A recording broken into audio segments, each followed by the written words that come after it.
rajim. Yarfa'illahu alladhina amanu minkum walladhina utul ilma darajah. Sadaqallahul adzim. Yang terhormat Direktur Rumah Sakit Aisyah Bojonegoro serta jajaran direksi. Yang terhormat narasumber kita pada hari ini, yang pertama Ustadz Lukman Hakim LCMA, yang insya Allah nanti akan membahas tentang bayi tabung dari perspektif pandangan hukum Islam dan tarjih. Kemudian yang kedua, Dr. Ika Maretania, spesialis OGIN, yang nanti akan menyampaikan tentang bayi tabung dilihat dari perspektif medis. Alhamdulillah, memang menarik pada pagi hari ini materinya. Sebelum kita mulai, pertama mari kita memanjatkan puji syukur kepada Allah SWT, karena dengan banyak limpahan rahmat, taufik serta hidayahnya, hari ini kita bisa silaturahim lewat kajian tarjih maupun kajian dilihat dari sisi hukum medis, kaitannya ada pandangan perspektif medis, kaitannya dengan bayi tabung. Semua itu kalau tidak karena Allah, tentu kita tidak bisa silaturahim dalam kajian pada pagi hari ini. Salam dan salam semoga tetap tercurah pada baginda Nabi Muhammad SAW, karena beliaulah yang telah menuntun umat manusia termasuk kita semua ini minal dzulumati ilan nur. Bapak Ibu yang dimuliakan oleh Allah, kajian hari ini nanti penyampaian materi diawali dari beliau yang terhormat Dr. Ika Maretania, spesialis OGIN, ya kira-kira sekitar waktu setengah jam, kemudian dilanjut oleh beliau Ustadz Lukman Hakim LCMA, kira-kira waktu 1 jam, kemudian dilanjutkan dengan sesi tanya jawab. Baiklah Bapak Ibu yang dimuliakan Allah, karena waktu terus berjalan, mari acara ini kita awali. Kami persilahkan kepada beliau, Dr. Ika Maretania, spesialis OGIN, untuk menyampaikan materi tentang bayi tabung dilihat dari perspektif tinjauan medis. Pada beliau kami persilahkan. Monggo, Dokter. Assalamualaikum warahmatullahi wabarakatuh. Waalaikumsalam warahmatullahi wabarakatuh. Iya. Assalamualaikum Ustadz Lukman. Saya Dr. Ika akan menyampaikan tentang bayi tabung dari sisi medis. Ini materinya memang menarik sekali, karena dari judul-judul yang lainnya ini beda sendiri. Tentang pandangan Muhammadiyah tentang hukum bayi tabung.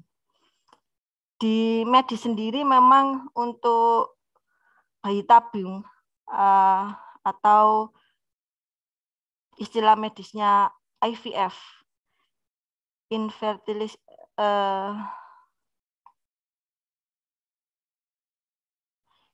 vitro fertilization, itu merupakan salah satu teknologi yang paling tinggi di dunia kedokteran untuk membantu pasangan-pasangan suami istri yang sah untuk mendapatkan buah hati.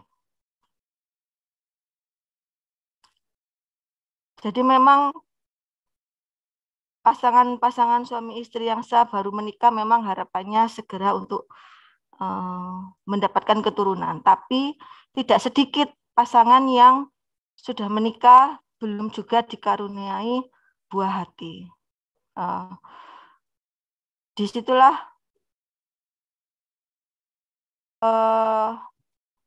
peran kami di dunia medis untuk membantu pasangan suami istri yang sah tersebut untuk mendapatkan buah hati. Jadi permasalahan pasangan suami istri yang belum mempunyai buah hati bisa disebut dengan kasus-kasus infertil. Infertilitas sendiri itu adalah dalam artinya jika pasangan suami istri tersebut sudah berhubungan suami istri secara rutin selama 1 tahun berturut-turut tanpa menggunakan alat kontrasepsi, tapi belum juga terjadi kehamilan. Itu bisa disebut dengan kasus infertilitas. Dan kasus infertilitas ini memang bisa ditangani dengan beberapa metode program hamil. Program hamil sendiri itu ada tahapan-tahapannya. Yang tahapan paling sederhana adalah dengan pemberian obat-obatan untuk membesarkan sel telur sehingga nanti bisa terjadi kehamilan. Itu yang pertama, yang paling sederhana. Kemudian yang kedua, bisa juga dengan menggunakan teknik inseminasi buatan yang sudah bisa kita lakukan di Rumah Sakit Aisyah ini. Jadi sel telurnya dibesarkan dengan pemberian obat-obatan hormonal, kemudian nanti sperma suami yang sudah dikumpulkan nanti dipilih yang terbaik spermanya, kemudian dimasukkan ke dalam rahim calon ibu itu. Itu inseminasi buatan. Kemudian yang teknik yang paling tinggi tadi yang sudah saya sebutkan adalah IVF atau bayi tabung. Proses bayi tabung ini memang cukup panjang prosesnya. Ini saya share ada 8 tahapan proses bayi tabung. Yang dipersiapkan adalah kedua pasangan, istri dan suami. Untuk istrinya, kita siapkan pemberian obat-obatan hormonal untuk membesarkan sel telur, dengan harapan sel telur yang sudah cukup akan diambil yang disebut dengan ovum pick up. Jadi sel telurnya nanti diambil, dikumpulkan, biasanya terkumpul lebih dari 1 sel telur dalam 1 siklus bayi tabung ini. Kemudian dari suami itu juga akan disiapkan, diambil spermanya, dan dipilih yang terbaik. Kemudian sel telur yang sudah diambil dari istri dan sel sperma yang sudah diambil dari suami akan dipertemukan di luar, di laboratorium, dengan cara disuntikkan sperma itu yang terbaik, 1 sperma yang terbaik disuntikkan ke sel telur. 1 sel telur tersebut. Kemudian akan ditunggu sekitar 3-5 hari sehingga terbentuk embrio. Embrio dalam tahap blastosis. Jadi blastosis itu embrio yang berjumlah sekitar 8 sel. Setelah terbentuk embrio yang baik, embrio tersebut akan dimasukkan ke rahim ibu yang disebut dengan embrio transfer. Penanaman embrio atau sebelumnya didahului dengan persiapan dari ibu, sehingga rahim itu memang benar-benar disiapkan, sehingga embrio yang ditanam atau yang ditransfer bisa menempel dengan baik di dinding rahim tersebut. Setelah proses itu kemudian menunggu sekitar 2 minggu untuk melihat perkembangan apakah embrionya tersebut bisa berkembang lebih baik, menjadi lebih banyak selnya atau tidak. Dan menunggu hasil selama 2 minggu itu tetap diberikan obat-obatan atau vitamin untuk ibu. Sehingga nanti setelah 2 minggu dari penanaman embrio diharapkan nanti kadar beta HCG atau paling gampang dengan tes pack seperti itu hasilnya bisa positif. Seperti itu tahapan-tahapan untuk proses bayi tabung dari sisi medis. Dan sekarang memang sudah lebih canggih. Tidak semua embrio yang didapatkan itu ditanam, ditransfer ke dalam rahim. Biasanya maksimal itu penanaman bisa 1 atau 2, maksimal 2 embrio yang ditanam. Kalau bisa mendapatkan embrio banyak, sisanya yang tidak ditanam itu bisa disimpan, di freezing namanya, embrio freezing. Jadi nanti kalau satu siklus ini tidak berhasil, jadi ada cadangan embrio yang bisa ditanamkan di siklus berikutnya. Atau misalnya siklus yang pertama ini bisa berhasil terjadi kehamilan sampai dengan nanti melahirkan sehat, kemudian nanti mau menghendaki kehamilan berikutnya, bisa juga dengan menggunakan embrio yang dibekukan tadi untuk siklus bayi tabung berikutnya. Seperti itu kalau dari sisi medis untuk proses bayi tabung.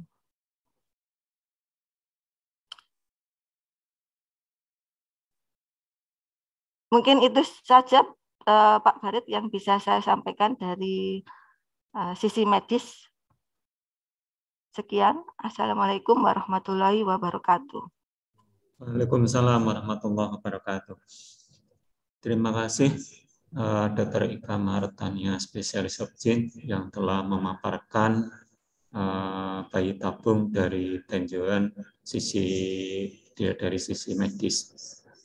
Memang ini sangat perlu untuk kita ketahui bersama, lebih-lebih nanti bagaimana nanti kita padukan Ustadz Lukman Hakim menyampaikan pandangan bayi tabung dari sisi hukum Islam maupun dari tarjih.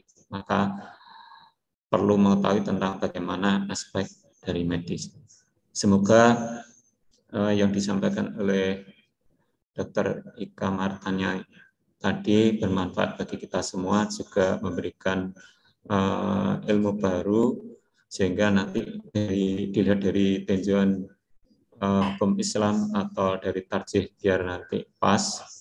Untuk itu mari kita ikuti kajian tentang bayi tabung menurut pandangan tarjih maupun hukum Islam yang akan disampaikan oleh Ustadz Lukman Hakim LCMA. Kepada beliau kami persilakan.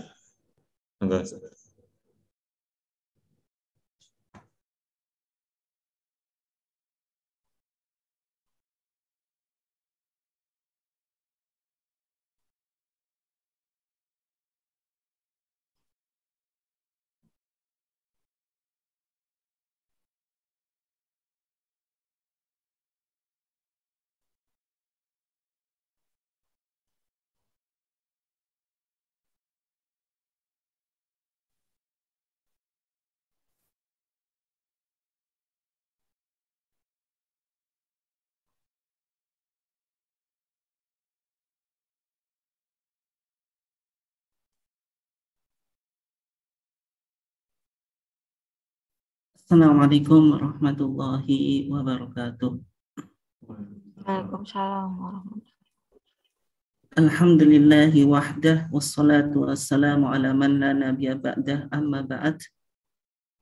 Yang saya hormati Direktur Rumah Sakit Aisyah, demikian juga narasumber kita Dr. Ika Marat, dan juga Ustadz Barid yang pada hari ini selaku moderator dalam kajian kita, karyawan dan karyawati Rumah Sakit Aisyah semuanya, dan juga Bapak dan Ibu sekalian yang dimuliakan Allah.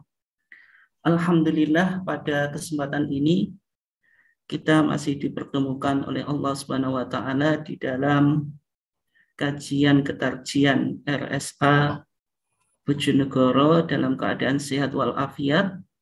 Dan pada hari ini kita mencoba mengkaji tentang topik yang sedikit berbeda dari topik sebelumnya, karena tinjauannya tidak hanya dari perspektif syariah atau hukum Islam, tapi juga kita mencoba melihatnya dari segi medis atau ilmu kedokteran. Salawat dan salam semoga tetap terlimpahkan kepada junjungan kita Nabiullah Muhammad SAW, keluarganya, sahabatnya, dan seluruh orang yang mengikuti jejak langkahnya sampai hari kiamat. Jemaah sekalian yang dimuliakan Allah, dalam materi kajian saya ini, saya akan mencoba melihat bayi tabung itu dalam perspektif Tarjih Muhammadiyah, yang mana nanti kita akan melihat tentang produk tarjih, baik putusan dan juga fatwa-fatwa tarjih yang berbicara tentang bayi tabung. Bapak dan Ibu sekalian yang dimuliakan Allah, yang pertama yang ingin saya sampaikan tentang referensi yang berbicara tentang bayi tabung yang ada di dalam Muhammadiyah. Karena perspektif kita itu perspektif Tarjih Muhammadiyah. Yang pertama ada putusan, yaitu salah satu dari 3 produk tarjih, yaitu putusan, kemudian fatwa, dan wacana. Kalau kita bicara tentang putusan tarjih, maka putusan tarjih itu sudah ada yang membahas tentang hukum bayi tabung dan pencangkokan dalam sorotan hukum Islam. Ini keputusan Muktamar Tarjih Muhammadiyah ke-21 di Klaten, Jawa Tengah, tahun 1980. Kemudian dipublikasikan dalam buku kecil ini atau buklet, yaitu bayi tabung pencangkokan dalam sorotan hukum Islam. Di bawahnya itu ya, ada gambar janin ya di situ. Keputusan Muktamar Tarjih Muhammadiyah ke-21 di Klaten tahun 1980. Nah, kalau publikasi dari PDM Pimpinan Daerah Muhammadiyah Malang itu dipublikasikan seperti ini ya bukunya. Ini jarang yang punya karena tidak diterbitkan secara resmi oleh Pimpinan Pusat Muhammadiyah. Saya punya, ini pun fotokopi ini, nggak asli. Karena tentang putusan Klaten tahun 1980 ini belum diterbitkan secara resmi oleh Pimpinan Pusat Muhammadiyah. Kemudian kalau kita melihat tentang fatwa, yaitu jawaban Majelis Tarjih yang berbicara tentang bayi tabung, itu bisa kita temukan di Fatwa Tarjih Muhammadiyah yang dipublish di SM Suara Muhammadiyah tahun 2005. Tapi permasalahan ini belum masuk di TJA, tanya jawab agama. Sebagaimana yang ini ada TJA, kita sudah memiliki 8 jilid gitu. Itu belum ada. Nah, sehingga acuan atau materi kajian saya nanti saya akan mencoba memaparkan dari putusan dan fatwa tarjih yang bicara tentang bayi tabung. Jamaah sekalian yang dimuliakan Allah, tapi sebelumnya kita melihat dulu tentang sumber hukum Islam. Karena ini penting untuk saya sampaikan berkaitan dengan metodologi ijtihad, bagaimana perumusan sebuah hukum itu harus didasari atas dasar metodologi di dalam Islam yang disebut dengan usul fikih, atau kalau di dalam tarjih disebut manhaj tarjih. Yang pertama, ketika kita bicara tentang hukum Islam, maka sumber primernya yaitu Al-Quran dan As-Sunnah. Jadi Al-Quran itu ditafsirkan oleh Sunnah. Jadi Sunnah itu bisa menguatkan hukum yang ada di dalam Al-Quran atau menjelaskan. Sunnah sebagai menjelaskan atau to explain the Quran, atau juga Sunnah bisa menetapkan hukum yang baru yang tidak disebutkan oleh Al-Quran. Nah, ketika sebuah kasus itu ditemukan hukumnya secara tekstual dari Al-Quran dan Sunnah, itu lebih mudah Dalam artian kita hanya melakukan istimbat. Istimbat itu apa? Istimbat itu mengeluarkan sebuah hukum yang sudah ada landasannya secara tekstual dari Al-Quran dan Sunnah. Tetapi yang perlu untuk dicatat, tidak semua kasus dan tidak semua masalah itu ditemukan hukumnya secara tekstual di dalam Al-Quran dan As-Sunnah, sehingga perlu untuk dilakukan ijtihad. Ijtihad itu maksudnya menggali hukum yang tidak ditemukan hukumnya secara jelas dari Al-Quran dan Sunnah, sehingga nanti melibatkan pendekatan-pendekatan yang nanti kita akan bahas. Itu dalam usul fikih. Kemudian berikutnya, ketika tahun 19 Muhammadiyah, sebelum berbicara tentang bayi tabung, ini menarik karena di sini pertama kali Muhammadiyah merumuskan dan mengkaji permasalahan yang ternyata tidak ditemukan secara eksplisit hukumnya dari Quran dan Sunnah. Beda dengan yang HPT kita ini. Misalnya bicara tentang toharoh, bersuci, bicara tentang sholat, bicara tentang zakat, bicara tentang puasa, bicara tentang haji, secara umum itu karena ini berkaitan dengan ibadah atau ritual, maka sumbernya jelas, pasti ada di dalam Quran dan Sunnah. Nah, untuk bicara tentang bayi tabung, itu harus kita punya landasan juga secara metodologi. Ini artinya majelis tarjih dalam mengkaji sesuatu bukan serampangan atau tanpa metodologi, sehingga yang pertama dirumuskan metodologi. Apakah sudah ada metodologi yang ada di dalam putusan atau di produk kita? Nah, sehingga ketika itu dilihat di kitab Masail Al-Khams, kitab Masalah 5, yang mana di sini Muhammadiyah mencoba merespon 5 permasalahan, yang semuanya ini menjadi paradigma pemikiran Muhammadiyah. Di antaranya Muhammadiyah mencoba mendefinisikan tentang agama. Apa yang dimaksud dengan agama? Ma huwa din. Dalam pandangan Muhammadiyah yang disebut agama itu adalah ma anzalahullahu fil Quran wa ma ja'at bihi as-sunnatu as-sahihah. Apa yang diturunkan oleh Allah di dalam Al-Quran dan apa yang tersebut di dalam sunnah yang sahih. Kemudian ditafsirkan dengan sunnah maqbulah, artinya sunnah yang bisa dijadikan landasan hukum yang memenuhi kriteria hadis sahih dan hadis hasan. Tapi artinya di sini kesimpulannya secara ringkas, Muhammadiyah memahami ketika kita bicara tentang agama, yaitu landasannya Quran dan Sunnah. Nah, berikutnya, masih di kitab Masalah 5 tadi, Muhammadiyah juga bicara tentang kias. Kias itu melakukan analogi. Maksudnya menganalogikan sebuah kasus yang tidak ada hukumnya secara tekstual dari Quran dan Sunnah kepada kasus yang ada hukumnya dari Quran dan Sunnah karena persamaan kausa atau ilah atau motivator munculnya sebuah hukum. Itu kias secara spesifik. Tapi kias juga memiliki makna general, yaitu melakukan ijtihad.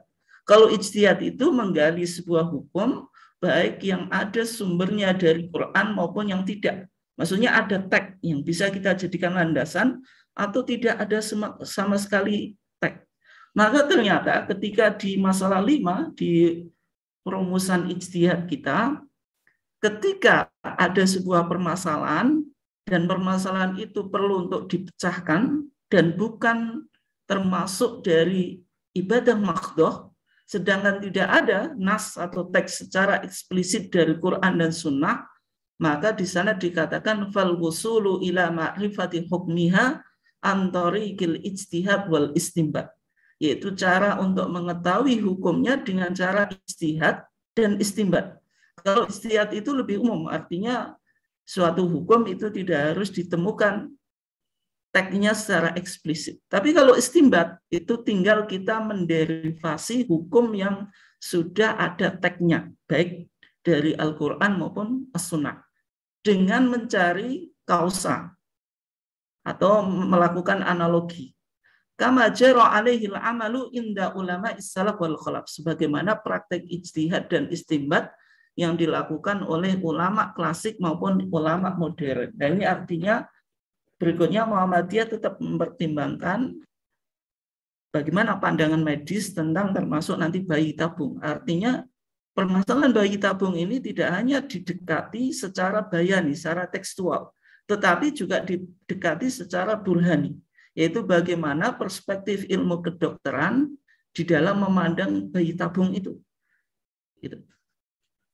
Oke, berikutnya. Ini yang sudah saya sampaikan tadi, ini yang terjemahnya, intinya metodologi ijtihad Muhammadiyah memberikan ruang bahwasanya meskipun dasar utama itu Al-Quran dan Sunnah, tetapi ketika tidak ditemukan hukum dari Al-Quran dan Sunnah, boleh dilakukan ijtihad dan menggunakan metodologi ulama klasik atau ulama kontemporer. Berikutnya, ini yang penting saya sampaikan ya, karena ini metodologi. Kalau ketika kita gagal memahami metodologi, maka produk itu tidak ada artinya. Gitu. Karena namanya produk hukum itu harus dibangun atas metodologi yang jelas. Oke. Sehingga perlu untuk kita memahami metode kausasi. Nah, metode kausasi itu baik nanti menggunakan kausa efisien atau kausa finalis yang disebut sebagai maqasid asy-syariah.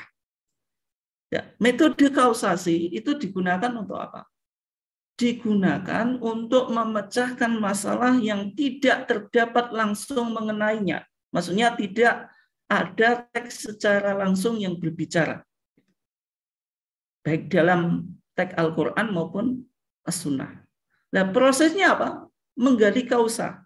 Baik nanti kausa efisien, ini yang disebut analogi atau yang disebut kias tadi.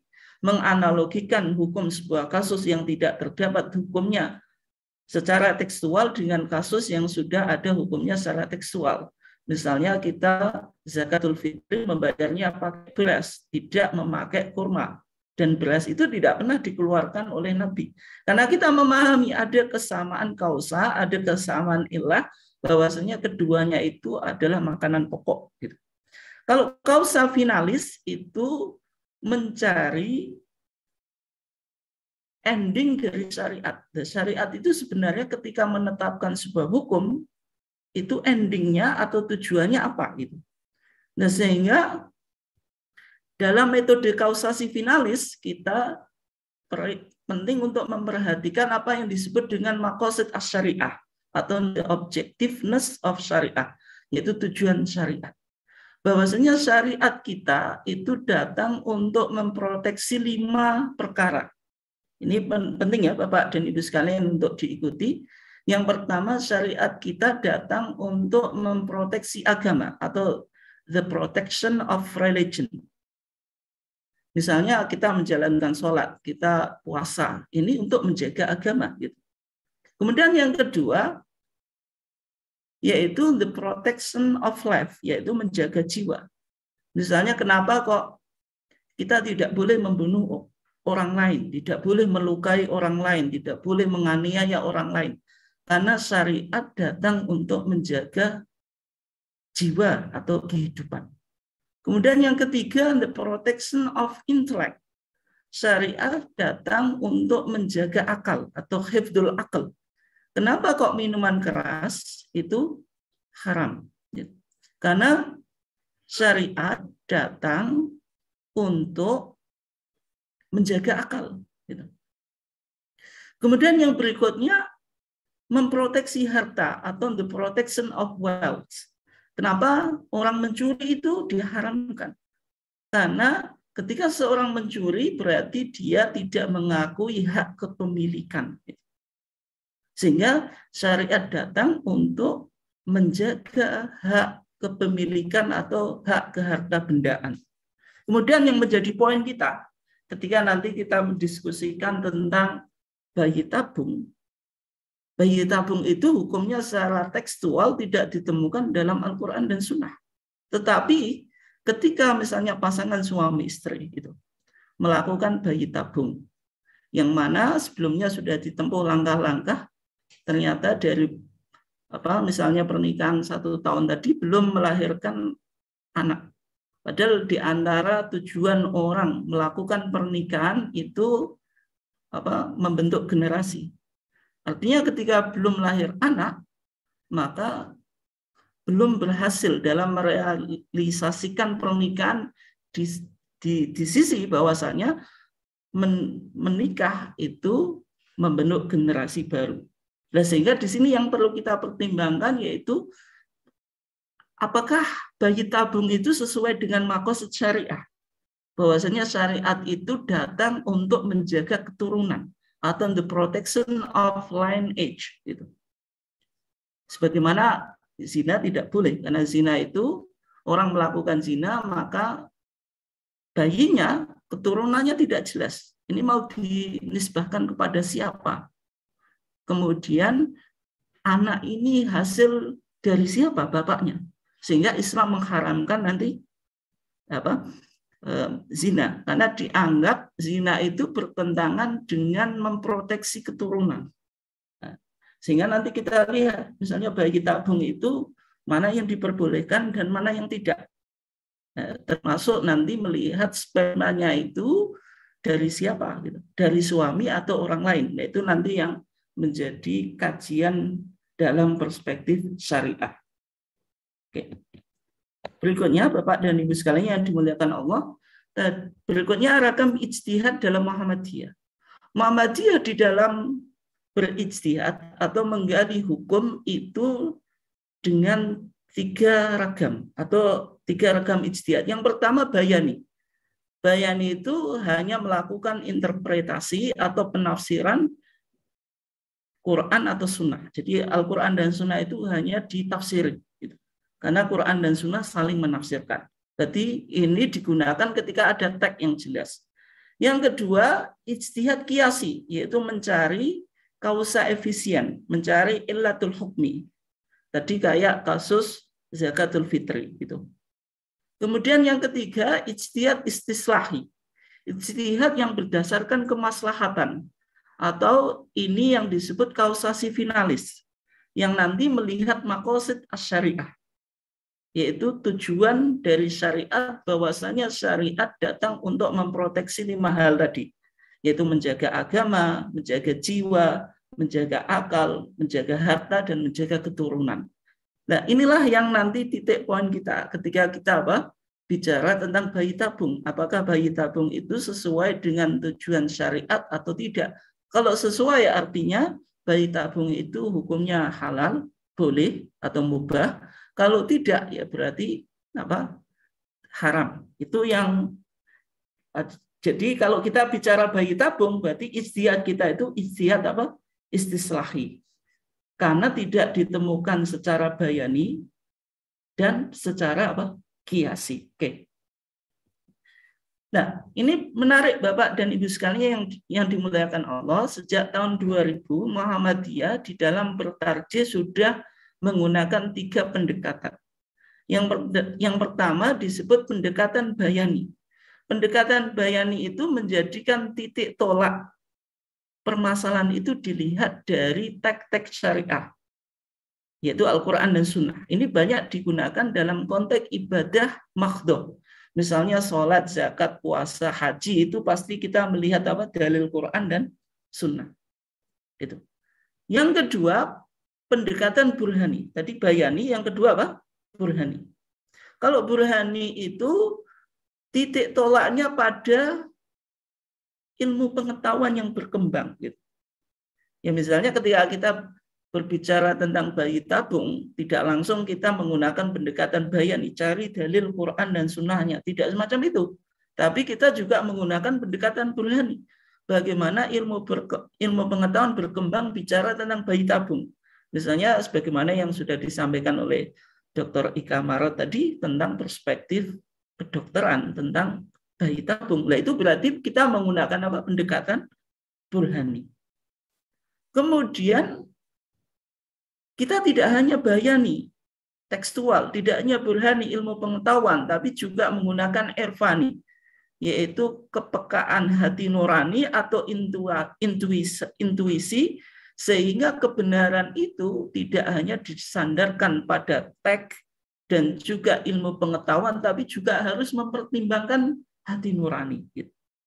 Ketika orang mau melakukan bayi tabung, itu secara hati nurani apakah bisa merealisasikan apa yang disebut dengan the happiness, kegembiraan, atau tidak, atau justru malah menyebabkan problem di dalam rumah tangga.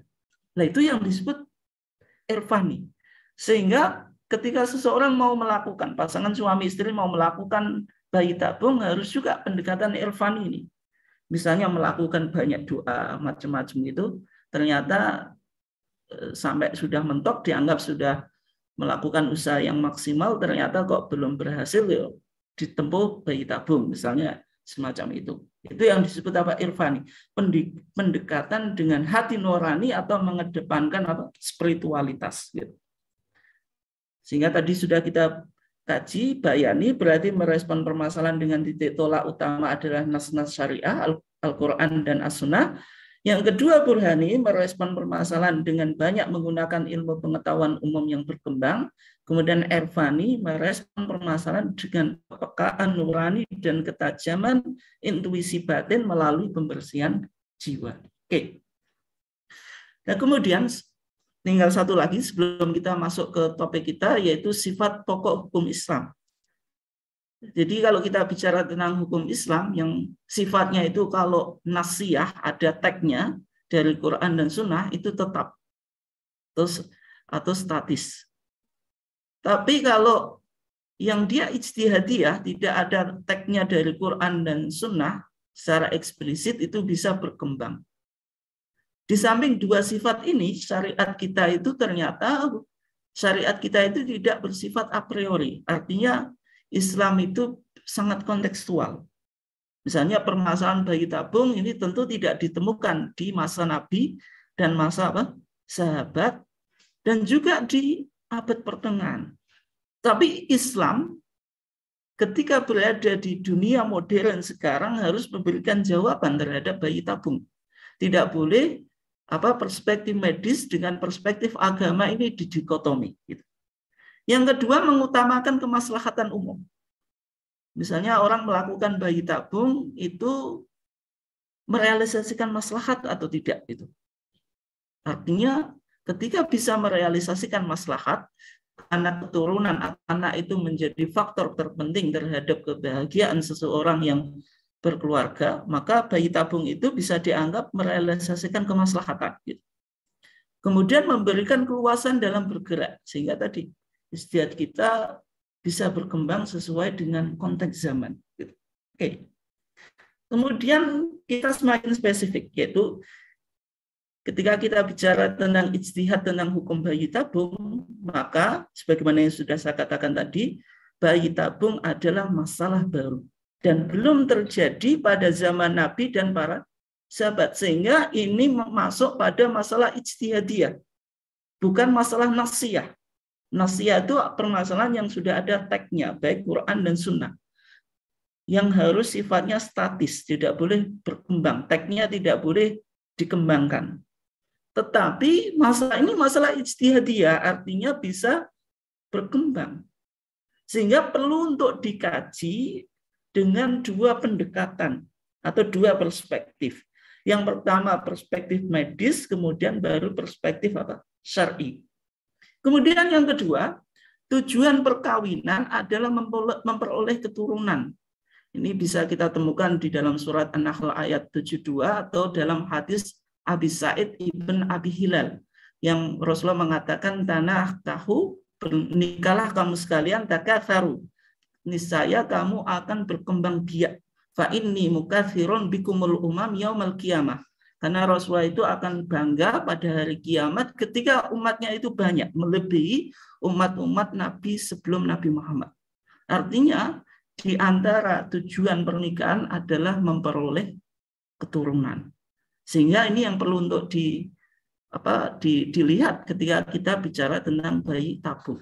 Kemudian berikutnya, mungkin ini Bu Ika Maret lebih paham ya daripada saya. Bayi tabung itu muncul tahun 1977 dan 1988.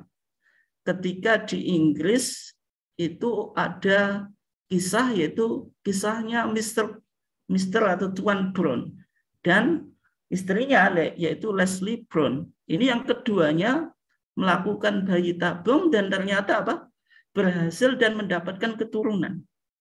Ketika masalah ini menjadi isu publik dan dibuktikan secara medis bahwasanya Tuan Brown dan Leslie Brown di Inggris itu melalui bayi tabung itu mendapatkan keturunan, maka masalah ini perlu untuk dijawab.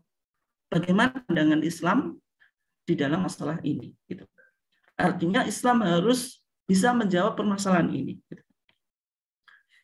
Nah, sehingga sekedar kita mencoba memberikan batasan pengertian, tadi sudah disampaikan oleh Dr. Ika Maret, ada istilah inseminasi atau to inseminate, artinya to implant, artinya menanam atau proses memasukkan semen, spermatozoon atau mediumnya dalam saluran kelamin dalam individu wanita. Macam-macam inseminasi ini atau yang disebut inseminasi buatan atau IB, itu kalau spermanya dari suami sendiri disebut IBS. Kalau dari lelaki lain atau dari donor itu disebut IBD. Yang kedua, berdasarkan orang yang memasukkan sperma tadi. Kalau wanita sendiri itu auto IBS, dan juga orang lain. Dan sehingga nanti mungkin pandangan Islam tadi, kalau artinya kalau sebelum melakukan bayi tabung dengan inseminasi ini, artinya ketika berasal dari suami sendiri, artinya sperma suami sendiri, ini tidak ada masalah. Tapi ketika spermanya itu hasil dari donor, nah ini yang dalam pandangan Islam masalahnya di sini kan. Nanti kita lihat ya, kita baru membahas pada batasan pengertian gitu. Yang kedua, ketika memasukkan, kalau wanita sendiri ya tidak apa-apa. Kemudian kalau yang memasukkan misalnya orang lain atau misalnya dokter, ini jenis kelaminnya bagaimana?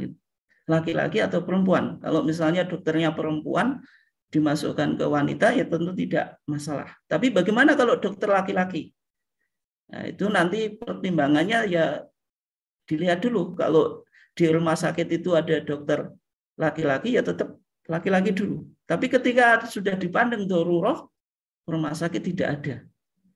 Dan kalau menggunakan dokter perempuan itu sudah tabung, tapi bayi yang pembuahannya di dalam tabung. Nah, sehingga tadi sudah disampaikan oleh Dr. Ika Maret tadi tentang bagaimana sistem bayi tabung. Sehingga saya nggak perlu untuk menjelaskan, tadi Bu Ika Maret juga sudah menjelaskan secara medis bayi tabung itu disebut in vitro fertilization. Artinya in vitro itu sebenarnya bahasa Latin. In itu ya diserap menjadi bahasa Inggris itu dalam, vitro itu tabung, kemudian fertilization itu pembuahan. Artinya pembuahan di luar tubuh wanita.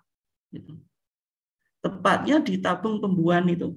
Setelah sel telur dibuahi, sel sperma, hasil pembuahan tersebut baru akan dipindahkan ke dalam rahim wanita. Sehingga tadi disebut IVF dalam dunia kedokteran. Nah, kemudian kapan proses bayi tabung itu dibutuhkan? Itu mungkin nanti Bu Dr. Ika bisa menerangkan ya, sehingga saya tidak menjelaskan di bidang keahlian beliau. Saya lompat saja gitu. Itu ada beberapa alasan seseorang melakukan bayi tabung gitu. Oke.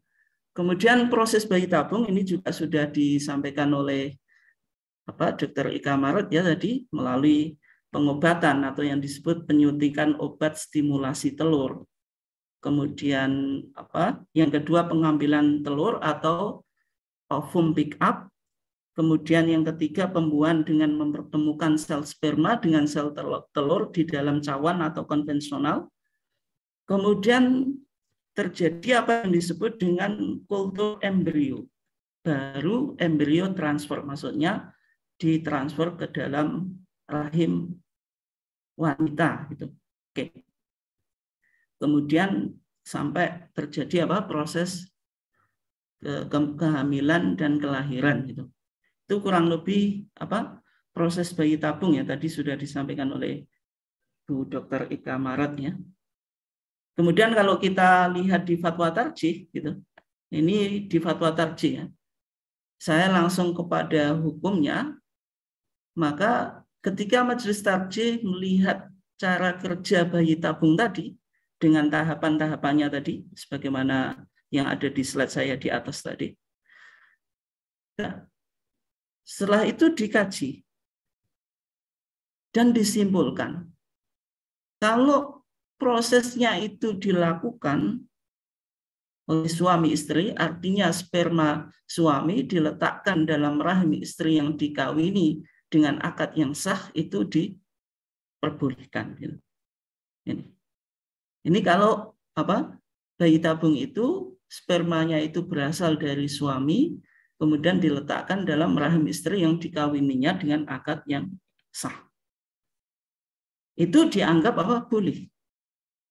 Nah, kenapa kok diperbolehkan? Gitu.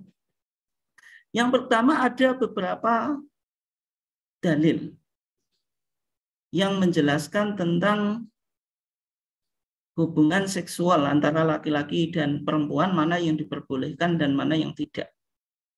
Yang pertama dari hadis Ruwaifi ibn Thabit al-Ansari. Ia berkata, kuntu ma'an nabiyyi, saya pernah bersama Nabi, haitsu iftataha Hunainan, ketika waktu perang Hunain. Faqama fina khatiban, maka ketika itu apa? Nabi berdiri khutbah dan bersabda, la yahillu limri'in, tidak halal bagi seseorang, yu'minu billah, yang beriman kepada Allah, wal yaumil akhir, dan hari kiamat, ayaskia ma'ahu zar'a ghairi, yaitu menyiramkan air maninya ke ladang orang lain. Ini Al-Quran menggunakan bahasa metafornya. Artinya air kita itu harus kita siramkan ke ladang kita. Artinya seorang suami boleh menyiramkan airnya ke istrinya. Tetapi ketika seorang laki-laki menyiramkan airnya ke ladang orang lain atau ke istri orang lain, nah ini yang tidak diperbolehkan berdasarkan apa? Hadis Nabi ini. Nah, oleh sebab itu hadis ini bisa dipahami bahwasanya air mani seseorang laki-laki hanyalah boleh diletakkan atau ditumpahkan ke farji istrinya, dan dilarang diletakkan dan ditumpahkan ke farji yang bukan istrinya, yang tidak melalui akad nikah atau institusi pernikahan yang legal di dalam Islam. Ini bisa kita jadikan acuan untuk melihat tadi bagaimana hukum bayi tabung yang ditanam di rahim istri itu, apakah sperma suami atau misalnya beli dari bank sperma. Kalau di media sering ya bank sperma, tapi kita nggak tahu, belum bisa membayangkan. Itu kan yang pertama kali yang punya ide itu kan Inggris, yaitu mendirikan bank sperma yang nanti orang-orang yang mempunyai permasalahan dalam rumah tangga itu bisa membeli sperma di bank sperma itu. Artinya tidak menggunakan sperma dari suami. Atau menggunakan apa? Donor sperma dari orang lain. Kemudian yang berikutnya, Allah Subhanahu wa taala berfirman, wa kaifa ta'khuduna, bagaimana kamu akan mengambilnya kembali, wa qad afdha ba'dukum ila ba'dhin, padahal sebagian kamu telah bergaul, bercampur dengan yang lain sebagai suami istri. Artinya, air mani suami itu ya hanya boleh diletakkan di farji istrinya yang memiliki ovum, tidak boleh diletakkan pada farji istrinya yang lain. Nah, ini yang menjadi pertimbangan kita, karena Al-Quran mengatakan apa? Waqad afdha ba'dukum ila ba'dhin. Artinya suami itu meletakkan spermanya ke farji istrinya. Oke. Kemudian juga di dalam ayat yang lain, ini meskipun bahasa Al-Quran itu metaforis semuanya ya, tapi yang bahasa yang berikutnya ini pemahamannya lebih mudah untuk kita dekati ya. Bagaimana Al-Quran menggambarkan seorang istri. Dalam gambaran Al-Quran, istri itu digambarkan sebagai kebun. Sebagai apa? Kebun atau tempat untuk bercocok tanam. Nah, sehingga kebun itu kan tempat untuk kita menanam apa? Benih. Yang mana benih itu akan tumbuh dan akan kita panen.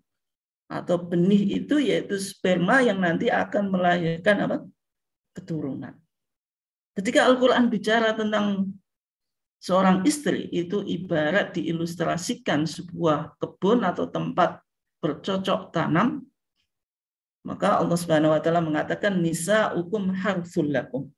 Istri-istrimu adalah seperti tanah tempat kamu bercocok tanam. Karena istri itu kayak ladang, fa'tu harthakum anna syi'tum. Maka datangilah tanah tempat bercocok tanammu itu sebagaimana yang engkau kehendaki. Artinya seorang suami boleh melakukan apa? Berbagai macam cara untuk mendatangi istrinya.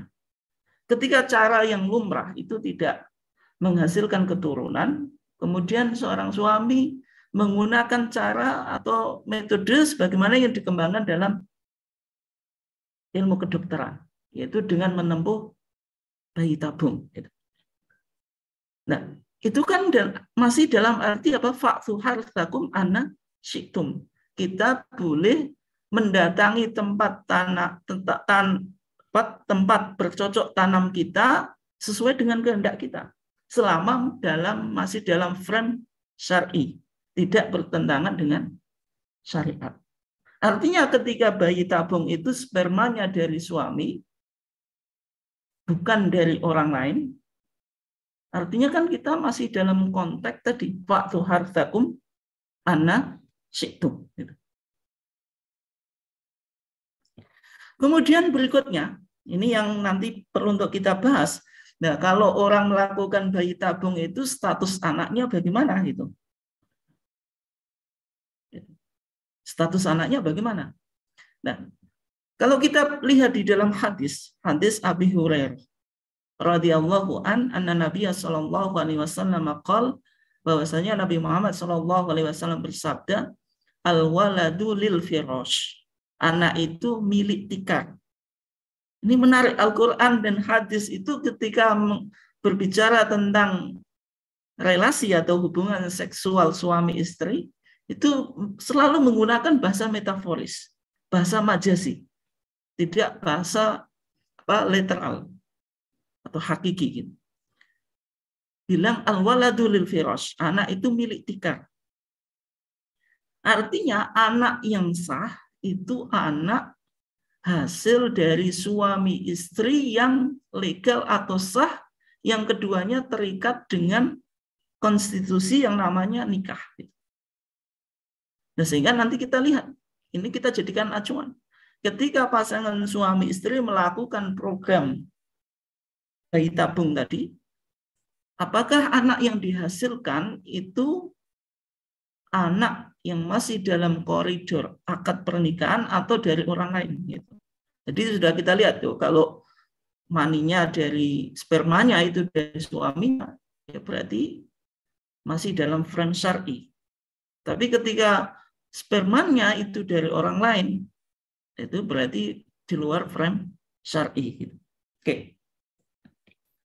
Nah, kemudian ini tadi orang melakukan bayi tabung itu dengan berbagai macam alasan, karena pada intinya, pada endingnya mereka ingin merealisasikan bahwasanya tujuan pernikahan yang paling penting itu melahirkan keturunan. Kenapa kok melahirkan keturunan? Ternyata di dalam Islam melahirkan keturunan itu memiliki aspek ibadah. Dan itu ada nilai pahala yang besar, apalagi ketika kita sudah meninggal. Karena di dalam hadis Abu Hurairah dikatakan atau bahwasanya Rasulullah SAW bersabda, "Idza matal insanu inqata'a amaluhu illa min thalathin." Ketika manusia itu meninggal, maka amalnya akan terputus kecuali 3 perkara.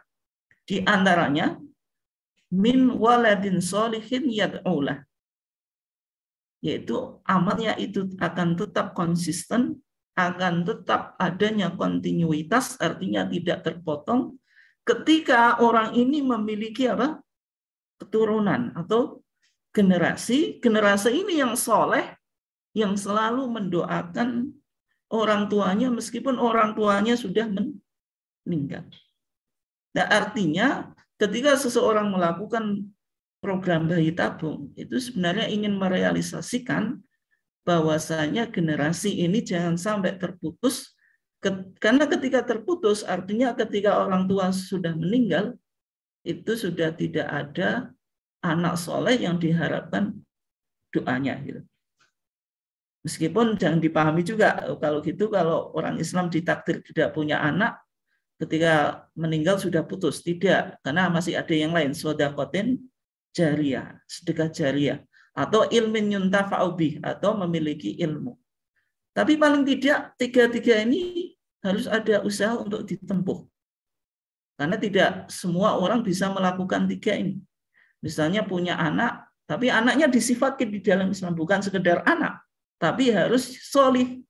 Kalau anaknya tidak soleh, meskipun punya anak, maka ketika orang tuanya meninggal ya sudah lupa, tidak akan dikenang orang tuanya. Apalagi didoakan. Wong dia sendiri menghadap Allah takut, apalagi mendoakan orang tuanya. Karena banyak dosa. Orang dosa itu secara psikologis mau berdoa saja takut. Akhirnya minta orang lain untuk mendoakan. Gitu. Biasanya gitu.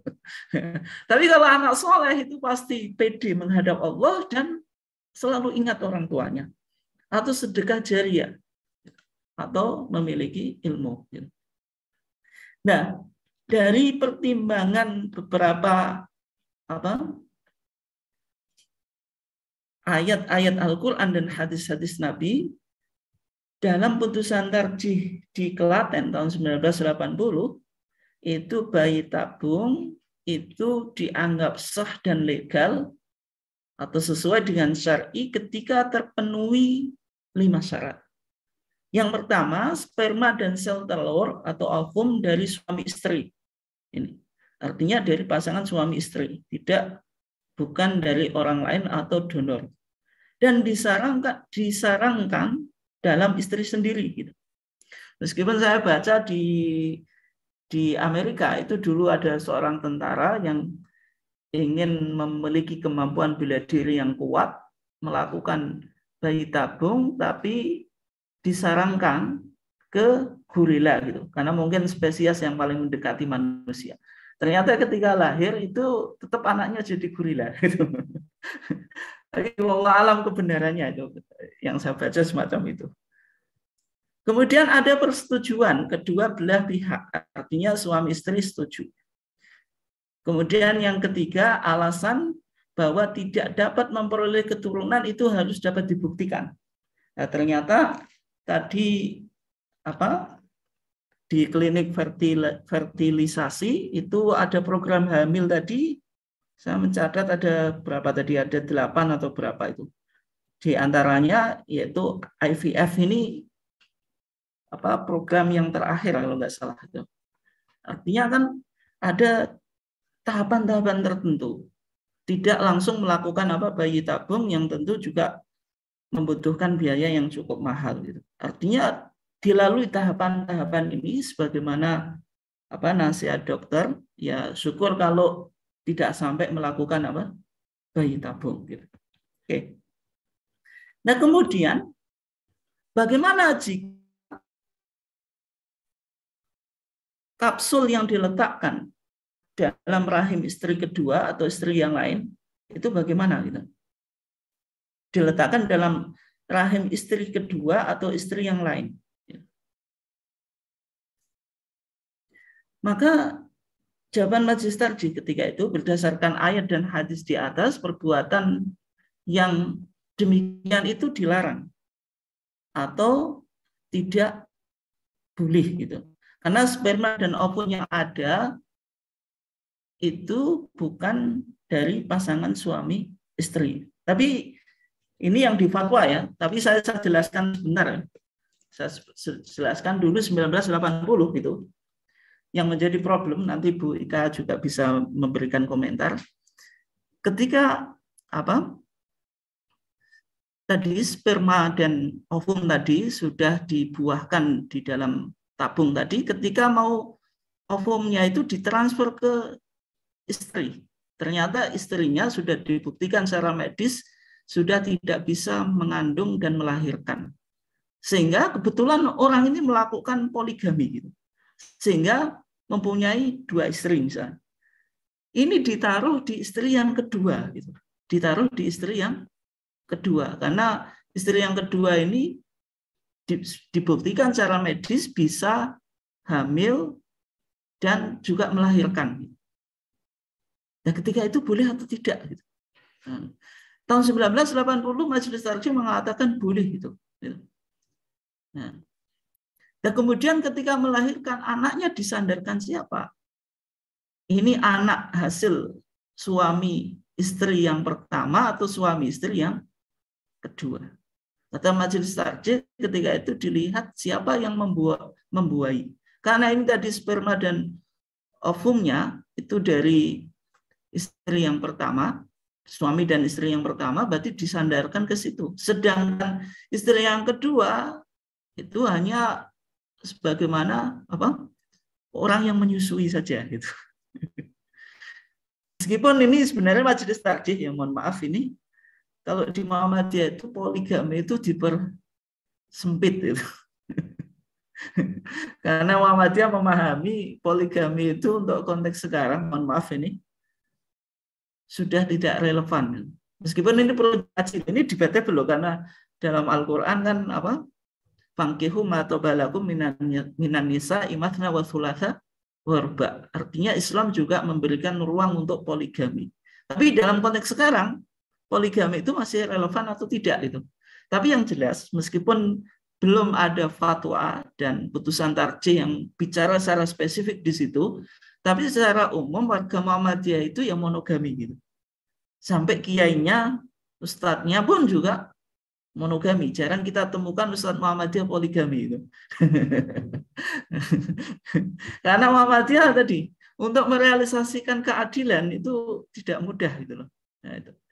Tapi ini bukan topik kita ya, sekedar melihat kemungkinan tadi kalau misalnya orang poligami itu. Oke.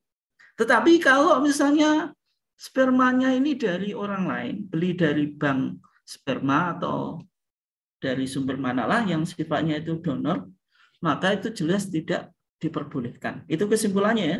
Oke. Berikutnya, bagaimana status anak bayi tabung?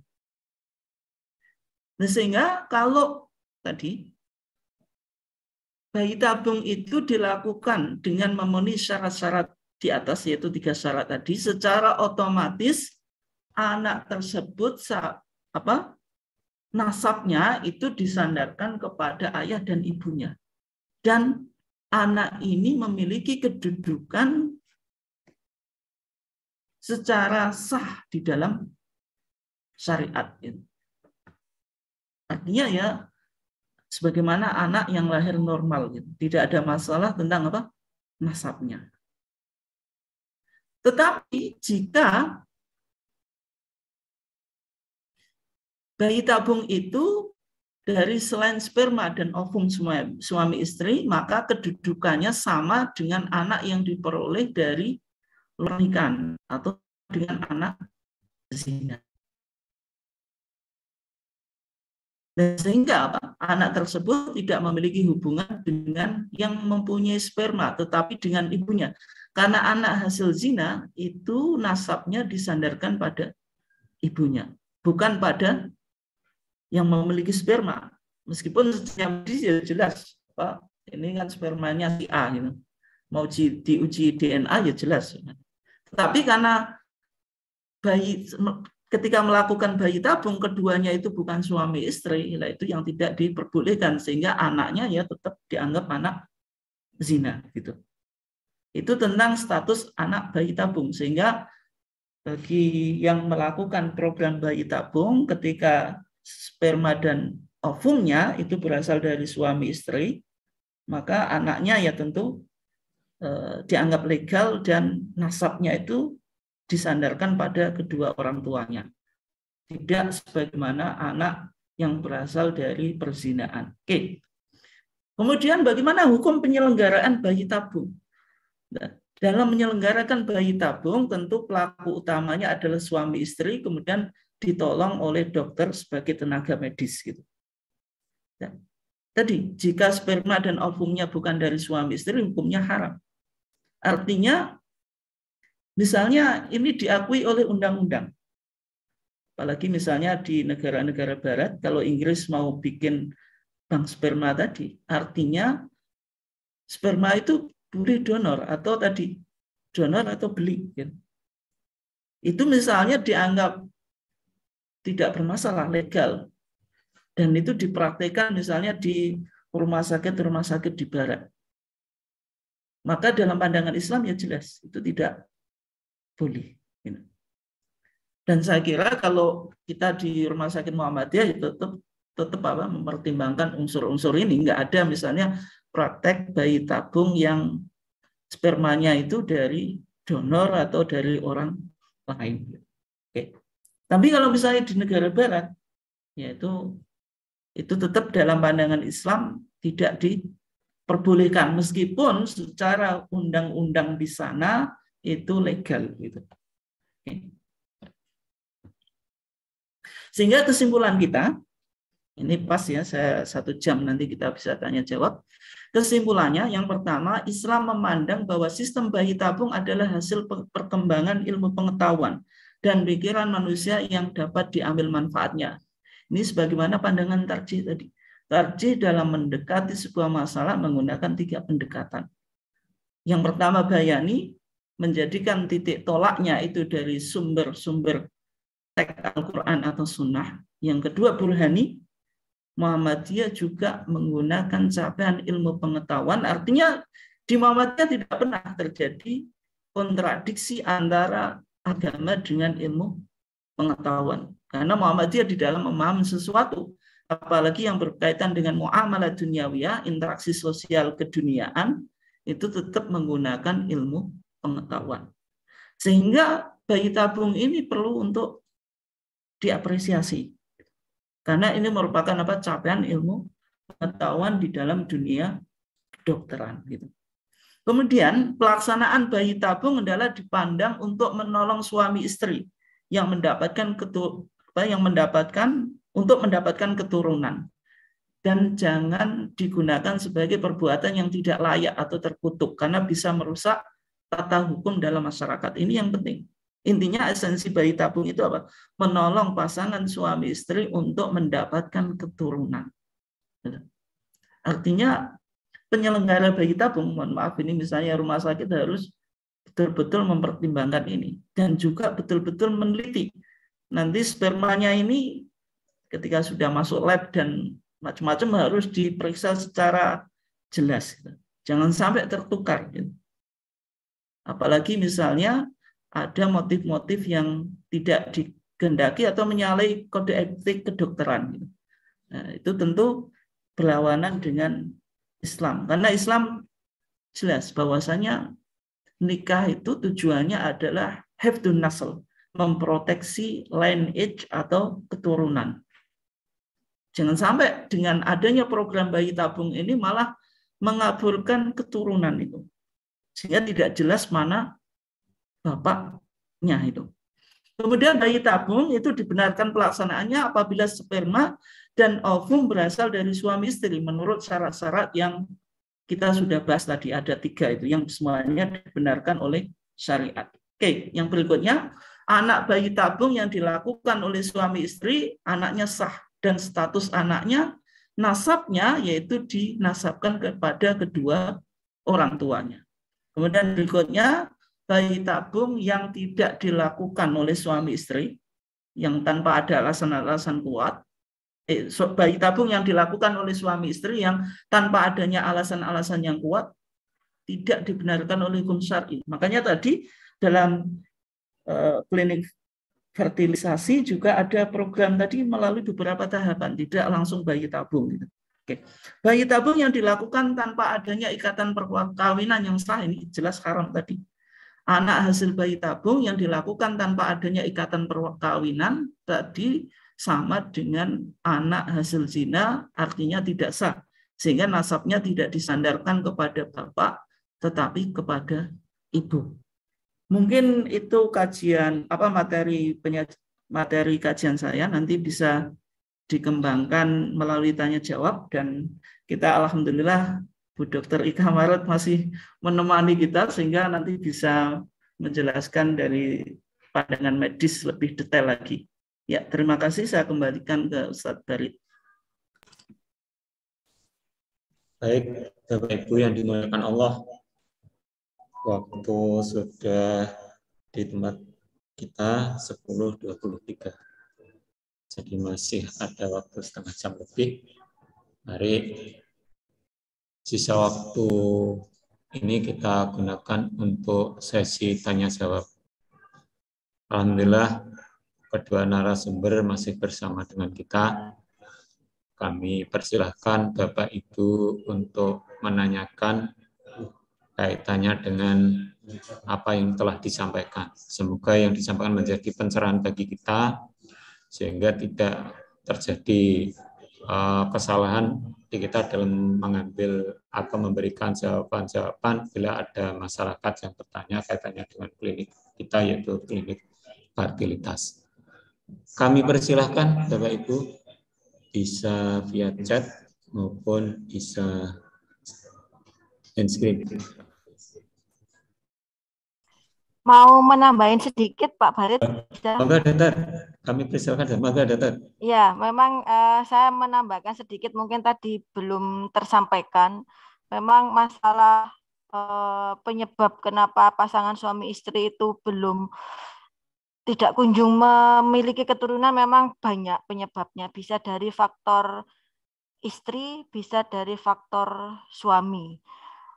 Mungkin ada kendala-kendala medis atau penyakit-penyakit tertentu yang dialami oleh suami maupun istri tersebut. Tapi ada juga yang penyebabnya masih belum diketahui. Jadi istrinya sehat, semuanya sehat, suaminya juga sehat semua, tapi kenapa belum kunjung hamil? Itu memang banyak kasus seperti itu. Jadi penyebabnya masih tidak diketahui. Dan untuk mengikuti program hamil memang ada beberapa tahapan yang seperti saya sebutkan di atas, yang saya sudah sebutkan. IVF atau bayi tabung itu memang teknologi yang tertinggi untuk mendapatkan suatu keturunan. Dan di Indonesia sendiri, setahu saya ini untuk program hamil, baik itu melalui program alami atau inseminasi atau bayi tabung, itu memang harus dilakukan oleh pasangan suami istri yang sah. Dan dibuktikan dengan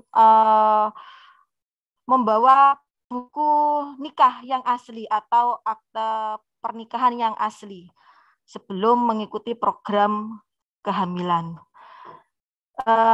Memang ada istilah donor sperma atau donor sel telur, kemudian ada istilah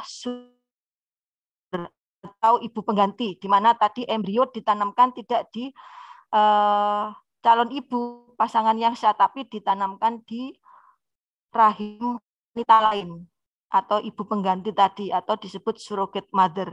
Di Indonesia sendiri memang itu tidak diperbolehkan karena mempertimbangkan syariat-syariat Islam yang sudah dijelaskan Ustadz Lukman tadi. Setahu saya di luar negeri, di negara tetangga kita, Malaysia misalnya, itu mereka memperbolehkan untuk melakukan donor sperma atau donor sel telur atau surrogate mother. Itu mereka boleh, di luar negeri boleh. Cuma di Indonesia sendiri memang hal seperti itu tidak diperbolehkan. Mungkin tambahan itu saja dari saya, Pak Farid. Terima kasih. Baik, terima kasih, Dokter. Jadi apa yang kebetulan selama ini yang dipraktekkan di Indonesia sudah memenuhi unsur teyun dari syar'i. Jadi sekali lagi, ini memang kabar gembira bagi kita semua, terutama lebih khusus lagi bagi pasangan suami istri yang mungkin lama dicoba oleh Allah, masih belum punya keturunan. Jadi dipersilakan secara hukum syar'i tentu melalui tahapan-tahapan, tidak ujuk-ujuk gitu. Tidak langsung ke bayi tabung. Kebetulan di klinik Tirta fertilitas itu juga ada tahapan-tahapan. Jadi bisa diikuti karena itu memang menurut putusan tarjih yang tadi sudah disampaikan, selama itu kaitannya dengan hubungan suami istri diperbolehkan secara syar'i. Baik, Bapak Ibu, kami persilahkan untuk menanyakan via chat juga boleh.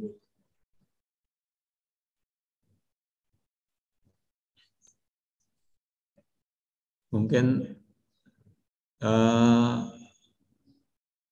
pasangan keluarga yang mengikuti program ini silahkan tanya via chat aja. Insya Allah nanti kita sampaikan.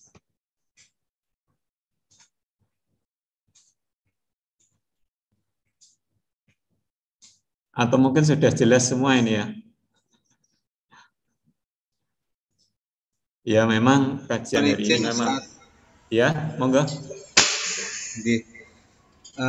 Assalamualaikum warahmatullahi wabarakatuh. Waalaikumsalam warahmatullahi wabarakatuh.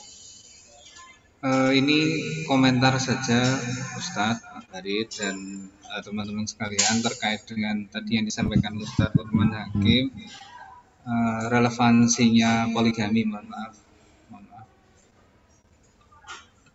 Terkait dengan relevansinya poligami, kalau boleh berpendapat untuk poligami apa saat ini, saya pikir sampai dengan akhir zaman akan tetap relevan, bahkan akan semakin relevan.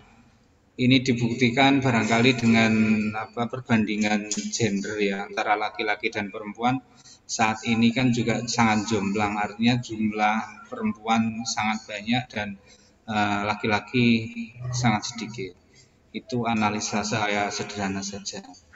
Jadi barangkali mungkin yang perlu kita tegaskan atau kami sampaikan, kita tidak boleh ragu dengan syariat yang sudah ada, akan tetapi barangkali prakteknya mungkin di kita belum sesuai dengan syariat, begitu saja. Kalau relevansi syariatnya saya pikir ini akan tetap relevan. Demikian Ustadz, terima kasih. Assalamualaikum warahmatullahi wabarakatuh. Assalamualaikum warahmatullahi wabarakatuh. Baik, terima kasih Pak Haji. Kaitannya dengan poligami tadi, bisa ini tadi sekedar usulan masukan, bisa disambung atau diberikan komentar. Kami persilahkan Ustadz Lukman Hakim. Ya, menarik ya yang disampaikan oleh Pak Rozi tadi. Ya memang poligami atau ta'addud az-zawjat itu ada dalilnya secara tekstual, yaitu disebutkan oleh Allah dalam Al-Quran tadi. Fangihu ma taba lakum minan nisa'i mathna wa thulatha wa ruba'. Nikahlah kamu wanita yang engkau cocoki. Yang pertama mathna 2, wa thulatha 3, wa ruba' atau 4. Fa'in khiftum fawahidah. Kalau engkau takut 1 kan itu. Gitu. Nah, artinya poligami itu memang ditemukan landasannya dari Al-Quran, dan Nabi Muhammad itu melakukan poligami. Bahkan Nabi Muhammad memiliki khosais, boleh menikah lebih dari 4. Hanya saja Nabi Muhammad membatasi umpatnya, ketika itu nikah hanya boleh 4, sebagaimana di dalam Al-Quran tadi. Dan para sahabat juga melakukan poligami. Misalnya Ali ibn Abi Thalib itu juga melakukan poligami, meskipun istrinya yang terkenal yaitu Fatimah, itu melahirkan Hasan Husain, tapi sebenarnya Ali bin Abi Thalib juga melakukan poligami. Yang mana poligami ini kan sebuah hukum yang tentu hadir untuk merespon permasalahan ketika itu. Ya diantaranya tadi di zaman Nabi, yaitu zaman yang di situ stabilitas nasional itu belum seperti sekarang, peperangan antara kabilah dengan kabilah yang lain, sehingga jumlah atau kuantitas wanita itu lebih banyak daripada laki-laki, karena yang berperang kan laki-laki gitu. Sehingga wajar ketika Islam membolehkan poligami gitu. Dan juga di Afrika, ketika saya dulu belajar di Timur Tengah, teman-teman saya Afrika itu yang di sana yang umum itu malah poligami itu. Tapi monogami itu aneh, artinya ketika orang istrinya satu itu aneh, karena mereka hidupnya satu rumah itu anggota keluarganya bisa banyak. Satu orang itu punya 4 istri, kemudian satu rumah bisa 50 jumlah anggotanya. Dan itu hidup di satu rumah itu, di Afrika. Ya. Sehingga ya apalagi kalau jenengan tadi baca tentang penelitian-penelitian sekarang, ya tentu jumlah wanita lebih banyak daripada laki-laki. Tetapi yang perlu dicatat ya, untuk mengaplikasikan poligami ini kan hukum harus sesuai dengan situasi dan kondisi. Mungkin di satu tempat dengan tempat yang lain itu berbeda ya. Artinya itu yang perlu untuk dipertimbangkan. Sehingga tadi ketika saya bicara di Muhammadiyah itu sebenarnya meskipun belum ada putusan dan fatwa kita yang misalnya melarang poligami, belum ada. Tetapi spirit yang dibangun di Muhammadiyah itu bagaimana merealisasikan keluarga yang monogami itu. Meskipun ini perlu dicatat ya, Pak. Siapa tadi Pak Rozi ya? Mbah Yai Ahmad Dahlan, pendiri Muhammadiyah itu melakukan poligami loh. Nah ini mungkin warga Muhammadiyah juga nggak tahu. Nah, tapi kenapa kok tidak dipopulerkan? Karena Muhammadiyah melihat bahwasanya esensi pernikahan itu bukan sekedar pelampiasan nafsu, tapi bagaimana memperlakukan istri dengan baik ketika belum ada keadilan. Orang poligami akhirnya ngurus satu istri saja nggak bisa, sudah tambah istri gitu. Artinya yang terjadi ya nanti orang nikah tapi tidak merealisasikan kebahagiaan. Mungkin itu yang dipertimbangkan di Muhammadiyah ya, spiritnya itu yang dibangun spirit monogami. Meskipun yang saya tadi sampaikan, Muhammadiyah belum ada putusan dan fatwa yang berbicara tentang poligami itu. Secara yang sudah keluar. Tapi hukum poligami itu harus dipertimbangkan di satu tempat dengan tempat yang lain bisa berbeda. Di Indonesia, konteks di Indonesia dengan di Afrika itu bisa berbeda. Sehingga ketika misalnya ada ulama yang mengharamkan, ini misal mengharamkan poligami di satu tempat, itu karena melihat praktek poligami itu tidak sesuai dengan syariat. Sehingga ditempuh apa yang disebut dengan saddu dzari'ah. Saddu dzari'ah itu to block the way to the evil, atau memblokade jalan menuju destruktif.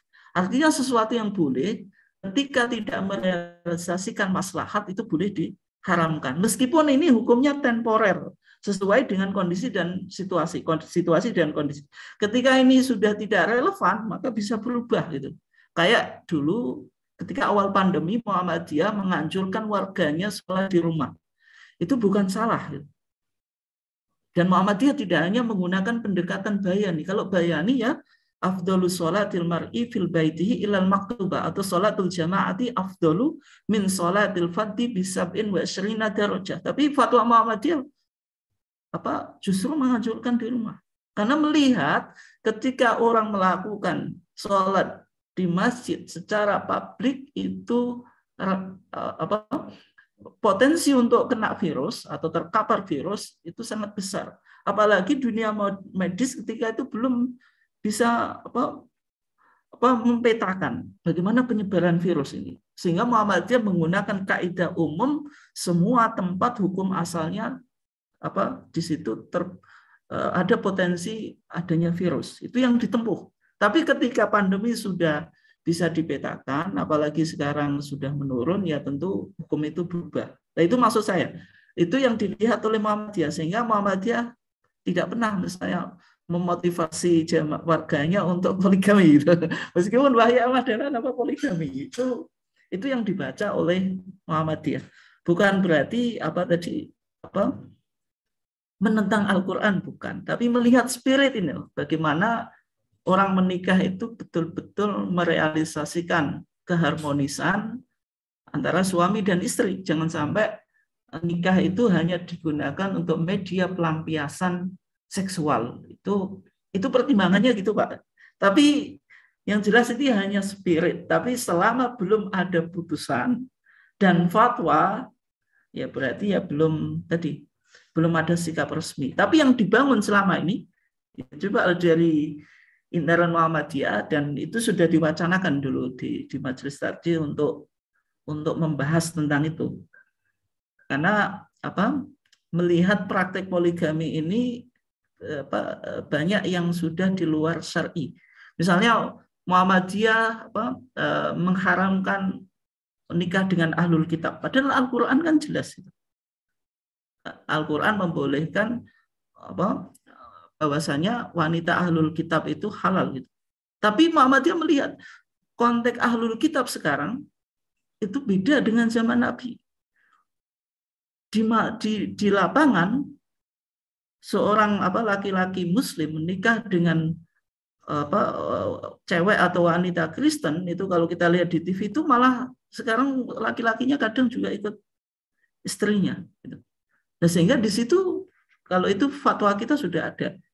Itu Muhammadiyah dengan prinsip saddu dzari'ah tadi, tindakan preventif, meskipun itu hukum asalnya boleh, tapi kemaslahatannya itu tidak ada, lebih banyak pada aspek mudaratnya, maka ditempuh saddu dzari'ah, sesuatu yang boleh tidak diperbolehkan atau diharamkan karena melihat fakta gitu. Itu contoh ya yang sudah dilakukan oleh Muhammadiyah. Tapi dalam artian ini temporer. Ketika nanti unsur-unsur yang menyebabkan ini sudah tidak ada, maka kembali pada hukum asal tadi, sebagaimana yang di dalam Al-Quran bahwasanya ahlul kitab itu hukumnya halal untuk dinikahi. Yang kedua, orang mau nikah itu kan merealisasikan aspek keagamaan. Nah, terus kalau seorang muslim nikah dengan ahlul kitab, agamanya malah nggak jelas gitu, karena juga ngatur istri saja nggak bisa, apalagi ngatur orang lain. Artinya kan aspek-aspek negatif atau madharatnya itu perlu untuk dikaji ulang. Itu yang dilakukan oleh Muhammadiyah loh. Itu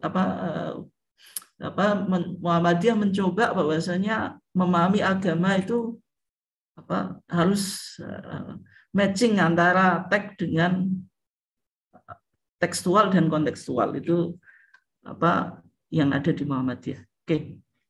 Silakan Pak Bari.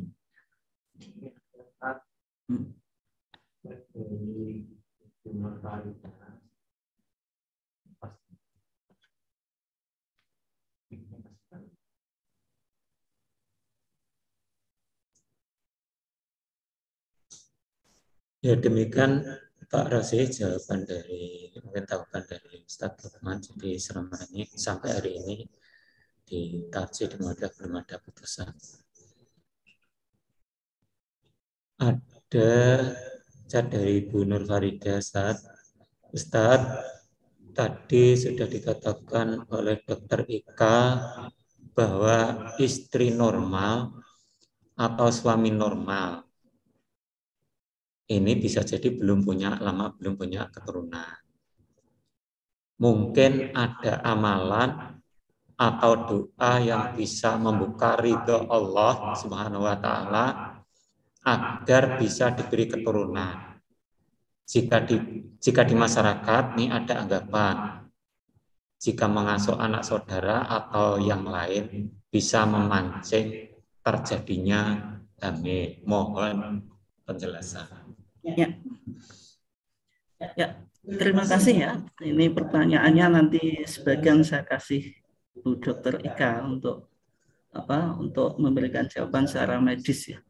Yang pertama di Muhammadiyah tadi pendekatannya 3, bayani, burhani, dan irfani. Bayani itu secara tekstual, melihat Quran dan Sunnah, kemudian burhani menggunakan ilmu pengetahuan, yang ketiga yaitu irfani, menggunakan kepekaan hati nurani. Nah, ketika kita ditakdir oleh Allah belum memiliki kemudahan untuk mendapatkan keturunan, apa yang harus kita lakukan? Ya tentu pendekatan bayaninya, Allah mengatakan ud'uni astajib lakum, berdoalah kamu kepada Allah, niscaya aku kabulkan. Misalnya kalau kita bicara tentang cerita Nabi Ibrahim itu, yaitu istrinya Hagar itu atau Hajar itu kan dulu juga mandul. Kemudian yang Sarah itu budaknya disuruh nikahi, akhirnya melahirkan Ismail itu. Kemudian cerita ibunya Maryam atau Imra'atul Fir'aun itu kan dulu juga proses hamilnya lama, itu bahkan usia sudah tua gitu. Dalam arti secara dunia kedokterannya dibuktikan ini sudah usia menopause, tidak mungkin subur lagi dan tidak mungkin punya anak. Tetapi ya itu karena kekuasaan Allah, ada cerita-cerita yang menarasikan semacam itu. Ini artinya memberikan bangunan atau basic bayani kita bahwasanya jangan menyerah, tetap meminta kepada Allah, bahwasanya Allah adalah otoritas yang paling tinggi. Ketika kita meminta kepada Allah dan melihat cerita-cerita itu, maka dalam artian sudah tua ya, kalau Allah berkehendak ya pasti mendapatkan keturunan. Yang kedua, melakukan burhani, pendekatan dengan ilmu pengetahuan. Ini nanti Bu Ika yang akan menjawab gitu. Kemudian yaitu tadi konsultasi ke rumah sakit, di klinik fertilisasi dan seterusnya, nanti Bu Eka yang akan memberikan jawaban lebih detail. Kemudian kalau irfaninya ya tadi, kalau bayaninya menyuruh doa, irfaninya tadi dengan kita menata hati, apakah ini takdir atau tidak. Kalau sudah melakukan berdoa, pendekatan bayani, kemudian pendekatan burhani dengan pendekatan medis kok tetap belum punya anak, ya berarti ini sudah takdir. Tapi artinya takdir itu kan setelah kita tahunya kan setelah melakukan usaha yang maksimal, ada ikhtiar. Setelah ikhtiar baru tawakal, menyerahkan hasilnya kepada Allah. Itu pendekatan irfaninya. Kemudian tadi ada mitos yang berkembang di masyarakatnya. Kalau susah punya anak itu mupu anak ya bahasa Indonesia ya. Mupu anak. Kalau adopsi itu, kalau di dalam Islam, kalau anaknya itu dibinnya itu kepada orang tua itu tidak boleh. Misalnya kita mupu atau mengadopsi anak, kemudian anaknya itu misalnya Ahmad, saya misalnya mengadopsi anak, saya namakan Ahmad bin Lukman, itu tidak boleh. Artinya Ahmad itu ya dinasabkan kepada ayahnya itu, sesuai dengan nama ayahnya. Ini sebagaimana yang ada di dalam Al-Quran. Ketika Nabi dulu punya maula itu budak ya, tapi sudah dianggap Nabi anaknya, yaitu Zaid ibn Harithah. Zaid anaknya Harithah ibn Syarhabil gitu. Nah, ini ceritanya panjang, tapi karena waktu kita pendek, saya langsung to the point-nya. Intinya, Zaid ibn Harithah itu ketika dicari oleh bapak dan orang tuanya, karena dulu ini ditawan, tradisi di bangsa Arab ketika dulu kalau sudah ditawan itu dijadikan budak, akhirnya dijual, dibeli Khadijah. Ketika Khadijah sudah meninggal, maka Zaid ibn Harith ini dimiliki Nabi, karena Nabi kan suaminya Khadijah. Akhirnya bapak dan mamanya Zaid ibn Harithah ini mencari Zaid. Akhirnya ketemu, kemudian bilang kepada Nabi, ya Muhammad, kenapa kau enggak memerdekakan anakku saja? Kamu kan Sayyidul Qom, kamu orang yang mulia, tentu mengetahui perasaan psikologi seorang bapak. Akhirnya Nabi Muhammad bilang, Zaid, mana yang kamu pilih, bapakmu asli atau saya? Maka Zaid pilih, saya tidak tahu orang yang semulia dan sebaik kecuali engkau. Maka saya tidak akan memilih bapak saya dan paman saya. Itu pengakuan Zaid.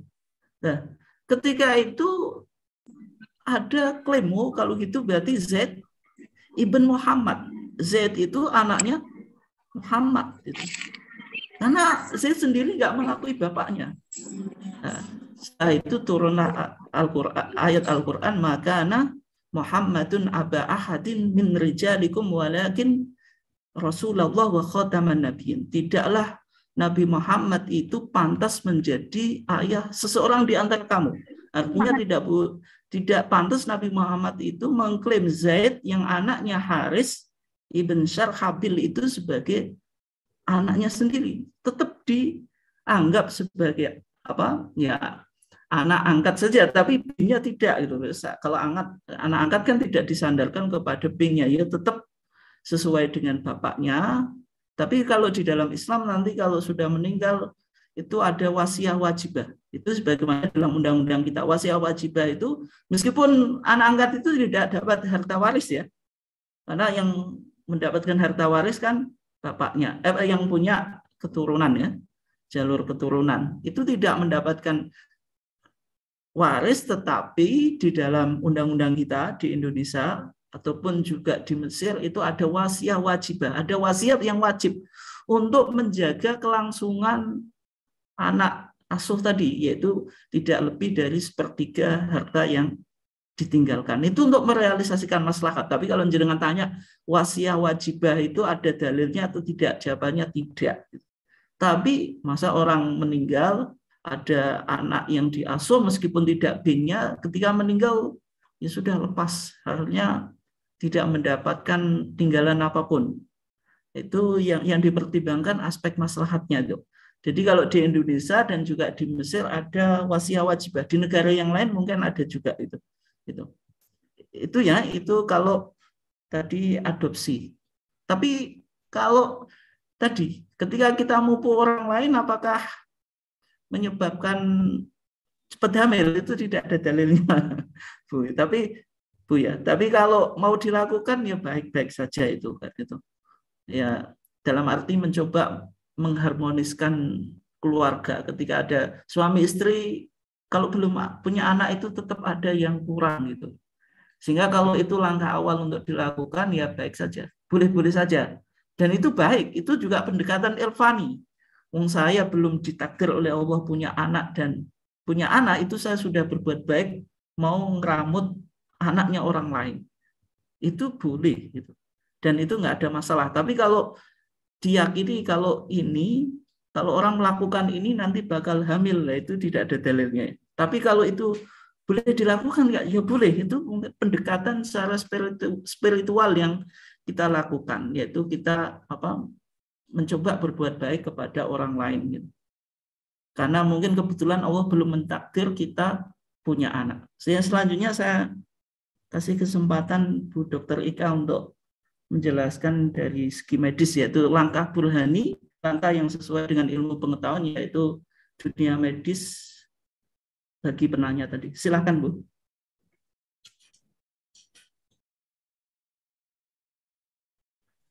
Monggo Dr. Ika menambah.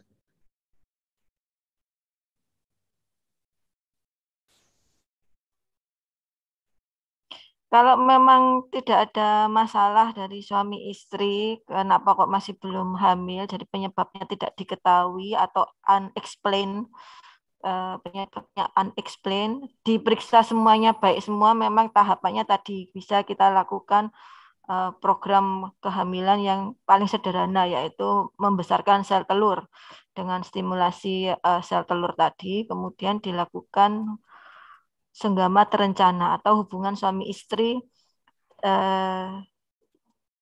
yang diatur 2 hari sekali. Jika dalam waktu 6 kali atau 6 bulan memang tidak kunjung hamil, tetap tidak kunjung hamil, baru naik ke program inseminasi buatan. Inseminasi buatan ini bisa diulang sampai 3 kali, 3 siklus. Jika belum berhasil, baru naik ke yang paling tertinggi, yaitu bayi tabung tersebut. Seperti itu kalau langkah-langkah dari dunia medis untuk program hamilnya. Terima kasih.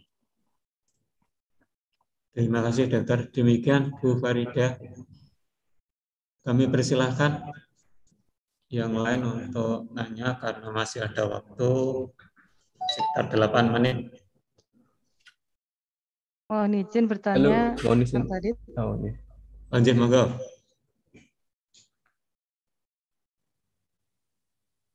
Saya nggih Pak Farid. Iya, Mbak Fatia, monggo. Nggih, terima kasih. Mohon izin bertanya Ustadz Lukman. Tadi sempat dijelaskan yang tentang hadis bahwa ketika seseorang meninggal sudah terputus 3 amalan kecuali 3 perkara yang salah satunya doa anak yang soleh.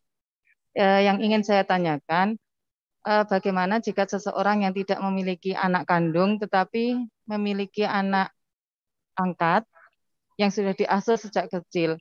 Apakah itu doanya masih bisa tersampaikan kepada orang tua tersebut? Terima kasih. Yang pertanyaan dari Bu Fatia, monggo Ustaz Lukman untuk menjawabnya. Ya, terima kasih ya Bu Fathia. Menarik tadi pertanyaannya karena hadis tadi sebab kita kutip ketika kita bicara tentang bayi tabung dalam perspektif Tarjih Muhammadiyah, bahwasanya di antara tujuan bayi tabung tadi merealisasikan keturunan dari suami istri, yang mana dalam pandangan Islam keturunan itu juga ada aspek religiusnya, yaitu ketika orang meninggal maka dengan adanya keturunan maka potensi amal dan kebaikan itu tetap mengalir. Sehingga sebagaimana dalam hadis tadi, idza mata ibnu Adam inqata'a amaluhu illa min thalathin. Ketika anak Adam itu meninggal, maka semua amalnya terputus kecuali 3. Yang pertama, yang redaksi yang terkenal ya, beda dengan redaksi yang saya kutip tadi, shadaqatin jariyah, ada sedekah yang mengalir, yaitu melakukan investasi akhirat. Kemudian yang kedua, awaladin sholihin yad'ulah, atau anak yang soleh yang mau mendoakan kedua orang tuanya. Yang menarik di sini ada anak, tapi anaknya itu disifati soleh. Artinya ketika orang melahirkan anak itu ada 2 kemungkinan. Anaknya menjadi anak soleh, ada anak yang toleh. Anak soleh itu anak yang taat kepada orang tuanya, menjalankan perintah agama. Yang kedua anak toleh, anak yang tolah-toleh gitu bahasa Jawa. Hanya toleh itu lawannya dari soleh. Kalau anak toleh itu jelas tidak ingat kepada orang tuanya, apalagi mau mendoakan orang tuanya. Sehingga ketika Islam tadi mengajarkan tanakahu takatsaru, nikahlah kamu supaya membentuk keturunan, itu artinya supaya keturunan yang soleh itu yang dikedepankan. Dan karena ketika anak soleh ini dalam hadisnya dikatakan anak itu min kasbil walid, dari hasil usahanya ayah. Artinya ketika kita memiliki anak yang soleh itu usaha kita, sehingga anak ini akan tetap ingat kepada kita meskipun kita sudah meninggal.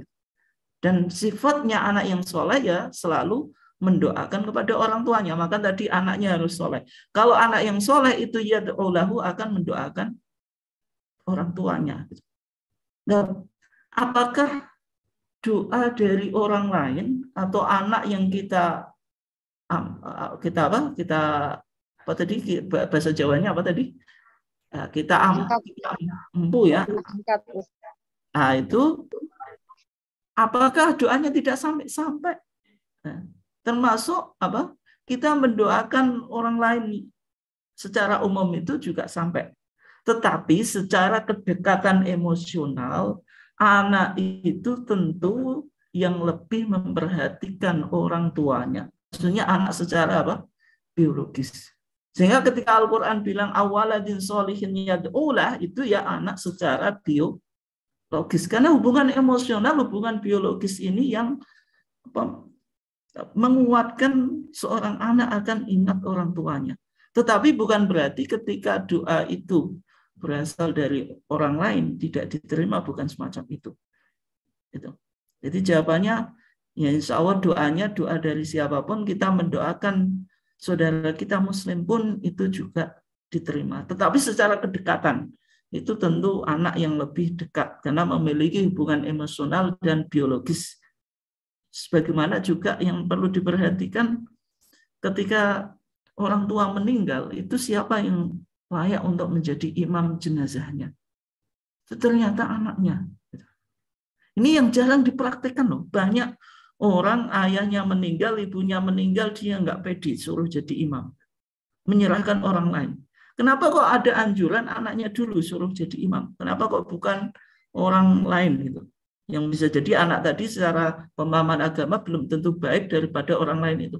Karena sholat jenazah itu kan esensinya mendoakan. Gitu. Sholatul jenazah itu mendoakan. Ketika sholat itu dipimpin oleh anaknya, ketika mendoakan lebih ikhlas daripada orang lain. Itu yang perlu dicatat. Kalau musibah itu mengena kepada kita dan yang meninggal itu ibu atau bapak kita, itu perasaan kehilangan itu luar biasa. Dan pasti kalau melakukan sholat pasti ikhlas. Beda dengan orang lain. Ya kalau rasa empati itu ada, tetapi tentu beda dengan keluarga yang memiliki hubungan secara biologis dan emosional. Sehingga itu yang penting untuk kita perhatikan. Mungkin demikian ya, terima kasih. Demikian Bu Fathia, pertanyaan sudah dijawab oleh beliau Ustaz Lukman. Ini masih ada pertanyaan satu, Ustaz. Mohon sabar, mungkin waktunya belum sedikit, tidak apa-apa. Dari Dr. Ika. Mau tanya Ustaz, selama mengikuti program bayi tabung, amal-amalan apa yang bisa kita lakukan agar berhasil? Bolehkah kita melakukan amalan sedekah dengan niatan khusus agar mempunyai keturunan dan programnya berhasil? Ya, jadi hampir sama ya dengan pertanyaan sebelumnya tadi ya. Ya, kita tadi mendekati dengan pendekatan irfani, yaitu melalui intuisi batin, kepekaan hati, dengan tazkiyatun nafs atau pensucian jiwa, supaya kita tadi doa kita dikabulkan. Ya, tentu ketika kita ingin doa kita dikabulkan, tentu kita harus menjadi orang yang suci. Ya, diantaranya rezekinya harus, dalam hadis arba'in itu kan ada dijelaskan, yang dimakan itu harus halal, yang diminum harus halal, dan sebagainya. Itu diantara faktor-faktor yang menyebabkan doa itu terkabul. Kemudian juga mempertimbangkan waktu yang kita gunakan untuk berdoa, diantaranya hari Jumat, kemudian antara adzan dan qomat, kemudian di bainal khutbatain, antara dua khutbah, kemudian juga di bulan Ramadan dan sebagainya. Tentu ini yang kita maksimalkan untuk berdoa yang bisa kita lakukan. Nah, kemudian kalau kita melakukan kebaikan dan sebagainya, mengharap doa kita kabul, apakah tidak boleh? Ya boleh gitu. Misalnya kita memperbanyak sedekah, yang mudah-mudahan doa saya yang belum dikaruniai anak ini segera terwujud. Kemudian saya melakukan ikhtiar, yaitu mendekatinya dengan pendekatan burhani melalui dunia medis untuk mengikuti program kehamilan.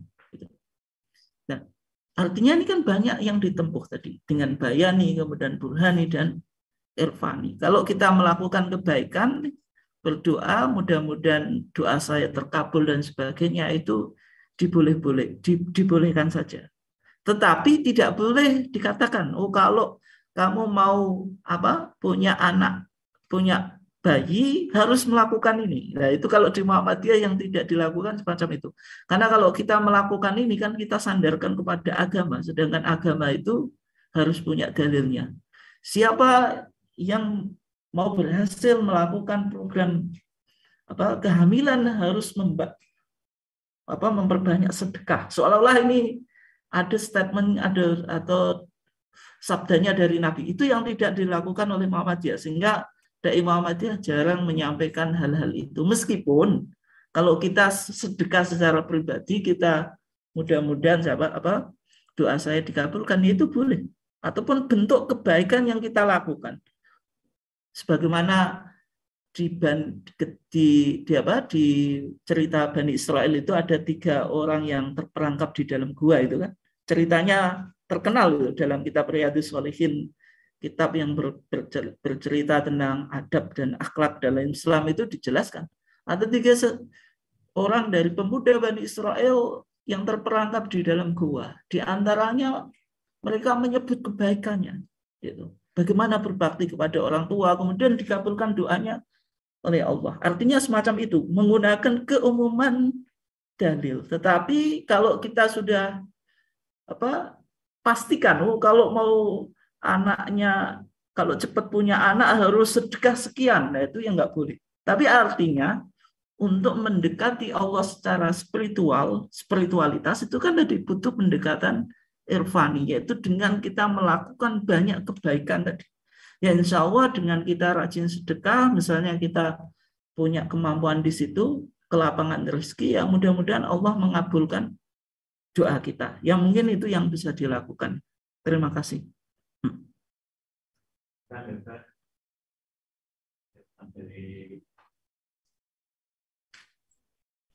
Masih bisa bertanya, Ustaz? Ya demikian Dokter jawaban dari Ustaz Lukman. Ini masih ada pertanyaan 1. Pak Barit, saya masih bisa tanya. Oh ya, monggo Dokter. Ini ada 1 lagi, Dokter. Mungkin ini yang terakhir. Monggo Dokter. Enggak. Zuri, Dokter. Maaf Pak Barit. Oh Mas Yuri, bukan Dokter. Ya, oh iya, monggo Mas Yuri. Ya, ini mau tanya Ustaz. Tadi kan sempat disinggung bahwa nikahilah perempuan yang kamu sayangi dan dapat memberikan keturunan. Karena aku akan berbangga dengan itu di hadapan umat-umat yang terdahulu. Nah, bagaimana hukum steril atau tubektomi jika itu tidak ada indikasi medis? Dalam artian secara usia masih produktif, karena ya, mungkin keturunannya sudah banyak, akhirnya melakukan tubektomi. Nah, itu hukumnya seperti apa dalam pandangan Islam? Terima kasih. Matur suwun. Monggo Kak Ustaz untuk menjawabnya. Mungkin bisa diulangi, tadi speaker saya off ya. Saya nggak kedengeran. Hubungannya dengan ubektomi. Ya sudah punya. Mungkin bisa diulangi. Kan tadi Mas Yuri, saya off, saya nggak dengar Bapak. Mas Yuri untuk kembali. Ya Ustaz. Jadi gini, tadi kan sempat disinggung bahwa nikahilah perempuan yang kamu sayangi dan dapat memberikan keturunan. Dengar nggak? Dengar Ustaz ya? Iya. Karena sekarang akan berbangga atas itu dari hadapan umat-umat yang terdahulu. Lah, saya mau menanyakan bagaimana hukum steril atau tubektomi jika sang ibu atau perempuan itu masih dalam usia produktif dan tidak ada penyebab lain yang mengharuskan beliau melakukan tubektomi atau steril tadi. Mungkin karena alasannya cuman anaknya sudah terlalu banyak, lah, atau masih kecil-kecil gitu ya. Itu hukumnya dalam pandangan Islam seperti apa gitu, Ustaz? Ya, monggo Ustaz itu. Ya, terima kasih ya. Ini sebenarnya butuh satu topik yang membahas ini karena pembahasannya panjang ya. Itu di Muhammadiyah sudah ada. Mulai dari dulu HPT kita jilid 1 sudah merespon tentang keluarga berencana, yang mana program ini kan terjadi di Orde Baru. Yang mana keluarga berencana apakah itu tidak memutus keturunan kan? Padahal hadisnya tadi jelas, tanakahu takatsaru. Nikahlah kamu sekalian supaya jumlahnya banyak kan. Fa inni mukatsirun bikumul umam yaumal qiyamah. Karena Nabi itu akan menjadi bangga ketika umatnya itu banyak di hari kiamat kan gitu. Nah, sehingga dari beberapa hadis ini dulu diperbincangkan, tapi di satu yang lain ada, misalnya di HPT jilid 1 ada ungkapan kadal fakru ayyakuna kufron. Ternyata orang banyak ketika tidak bisa memberikan nafkah, itu anaknya terlantar gitu. Pendidikannya nggak jelas gitu. Sehingga itu juga yang perlu dipertimbangkan oleh Muhammadiyah. Ada dua dalil yang seolah-olah kontradiksi. Yang satu memerintahkan banyak anak, yang satu fakta di lapangan orang yang punya anak banyak ketika ekonominya nggak mapan, itu malah menjadikan generasi yang tadi, bukan waladin soleh, tapi yang tadi, kekafiran itu mendekatkan, meskipun hadis ini debatable, tapi maknanya benar.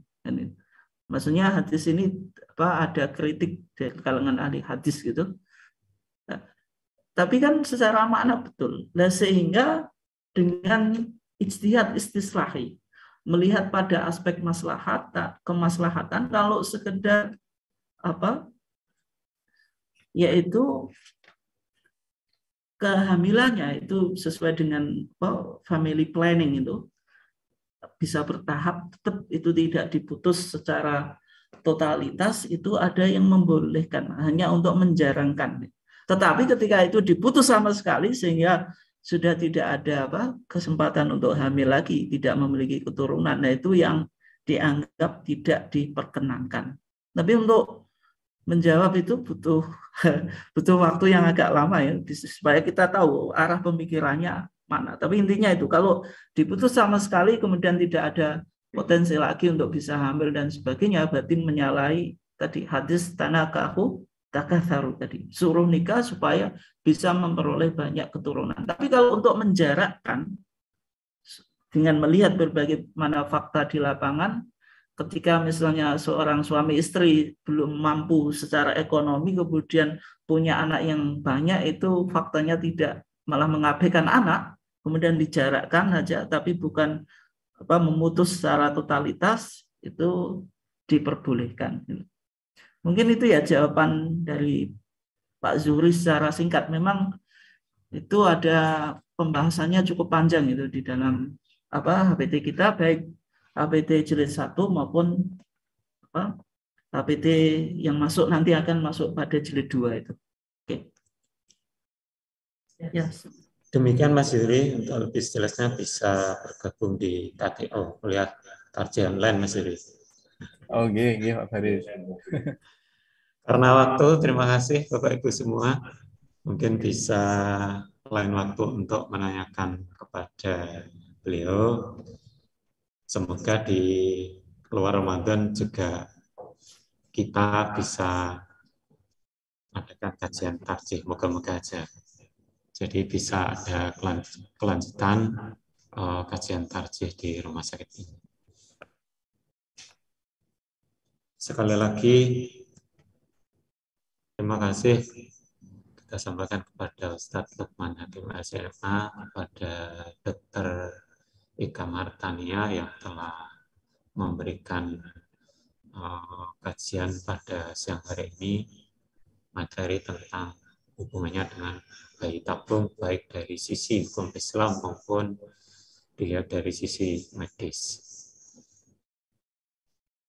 Mari kajian ini kita akhiri dengan doa kafaratul majelis. Subhanallah wa bihamdihi, subhanakallahumma wa bihamdika, asyhadu an la ilaha illa anta, astaghfiruka wa atubu ilaik. Bila kami memandu acara ini kurang berkenan, mohon maaf yang sebesar-besarnya. Mari kita akhiri. Ihdinas siratal mustaqim. Assalamualaikum warahmatullahi wabarakatuh.